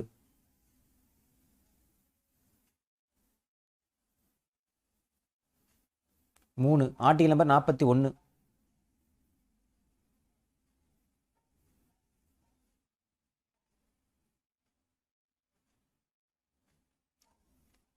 சார் 43 கண்ணியமான தரவாழ்வு. அதாவது பார்த்தீங்கன்னா அந்த குழந்தை வெளியில் சாதி வாழ்வூதியத்தை பாதுகாக்க அனைத்து தொழிலாளர்களுக்கும் தரமான வாழ்க்கை சமூக கலாச்சார வாய்ப்புகளை ஏற்படுத்தி கண்ணியமான தரவாழ்வு, தரமான வாழ்வு. அது பாருங்க, அந்த தரமான வாழ்வு தான் கண்ணியமான தரவாழ்வு கொடுத்துருக்காங்க. சின்ன சின்ன கீவேர்டு தான். ஓகேங்களா? Article number 43. அடுத்தது பணி உரிமை. பணி உரிமை அப்படிங்கிறது ஆர்டிகல் நம்பர் 41. பாருங்க, பணி உரிமை, கல்வி பெறும் உரிமை, வேலை உரிமை. வேலை தானது அந்த சிங்கிளா ஒரு பையன் உட்காந்துருப்பானா எங்க கிணத்துக்கிட்ட, அப்ப தனி உரிமை. தனியில பணி பணி பணிந்து வேலை. ஓகேவா? வேலை உரிமை, அதான் பணி உரிமைன்னு கொடுத்துருக்காங்க. ஓகேங்களா? Article number 41. அடுத்து மக்கள் நலன். மக்கள் நலன்கிறது ஆர்டிகல் நம்பர் 38. சொன்னா மாநில மக்கள் நலன் கருதி சமூக ஒழுங்கு. அந்த சென்டென்ஸ் அப்படிதான் ஃபார்ம் ஆயிருக்கும். மாநில மக்கள் நலன் கருதி சமூக ஒழுங்கு பாதுகாத்தல். மக்கள் மேல நலன் இருந்துச்சுன்னா நீ ஏன்டா ரெட் சிக்னல் போட்டு இவ்வளோ வேகம் ரோட்ல போற? மக்கள் மேல கொஞ்சமா நலன் இருக்கா? ஏன்னா இடிச்சுட்டு என்ன பண்றது அப்படிங்கிற மாதிரி. ஓகேங்களா? ஸோ கரெக்டாக பார்த்து நுணுக்கமாக நோட் பண்ணால் நமக்கு ஃபுல் மார்க் தான் முடிஞ்சு. கிளியரா? ஸோ இதோட இந்த கிளாஸ் வந்து முடிஞ்சு. ஸோ உங்களுக்கு ரொம்ப ரொம்ப ஹெல்ப்ஃபுல்லாக இருக்கும்னு நினைக்கிறேன். ஷார்ட்கட்டும் ரொம்ப ஹெல்ப்ஃபுல்லாக இருந்திருக்கும். ப்ரீவியஸ் கொஸ்டின் பேப்பர் எல்லாமே பார்த்துட்டோம். கீழே பிடிஎஃப் நான் கொடுத்துருக்கேன். என்னோட நோட்ஸுன்னு நீங்கள் ரெஃபர் பண்ணுங்க. ப்ளஸ் இந்த ஒரு சிலது நான் அப்படியே வார்த்தைகள் வந்து கொஞ்சம் வந்து பார்த்தீங்கன்னா உங்களுக்கு நம்ம எக்ஸாம்பிள் எப்படி கேட்டால் இதுக்குள்ளே கேட்டால் நீங்கள் அழகாக போட்டுருங்க. இதுக்குள்ளே தான் மேக்ஸிமம் வரும். நீங்கள் கவலைப்படாது, ஏன்னா எல்லாமே பார்த்துட்டோம். இதுக்குள்ளே புதுசாலாம் எதுவும் நோட் பண்ணிலாம் போட மாட்டாங்க. ஓகேங்களா? இதில் நீங்கள் இதை நீங்கள் கரெக்டாக புரிஞ்சுருந்தீங்கன்னா கரெக்டாக அடிச்சிருப்பீங்க. நான் சொல்லக்கூடிய அந்த வார்த்தைகளுக்கான அர்த்தங்கள் வந்து நீங்கள் நல்லா மைண்டில் ஏற்றிங்க. அதாவது ஷார்ட்கட் நீங்கள் நல்லா மைண்டில் ஏற்றிங்க. ஓகேங்களா? ஸோ கீழே இருக்கிற கொஸ்டின் அட்டன் பண்ணி பாருங்கள். எவ்வளோ கொஸ்டின்ஸ் இந்த டாப்பிக்லேருந்து கேட்டிருக்காங்க புக்கை தாண்டி அப்படிங்கிறது நீங்களே தெரிஞ்சுப்பீங்க. ஓகேங்களா? ஓகே, இந்த வீடியோ உங்களுக்கு பிடிச்சி நினைக்கிறேன். மீண்டும் அடுத்த ஒரு தகவலுடன் சந்திக்கலாம். இது கிஷோபா கடந்து கிருஷ்ணன். தேங்க்யூ.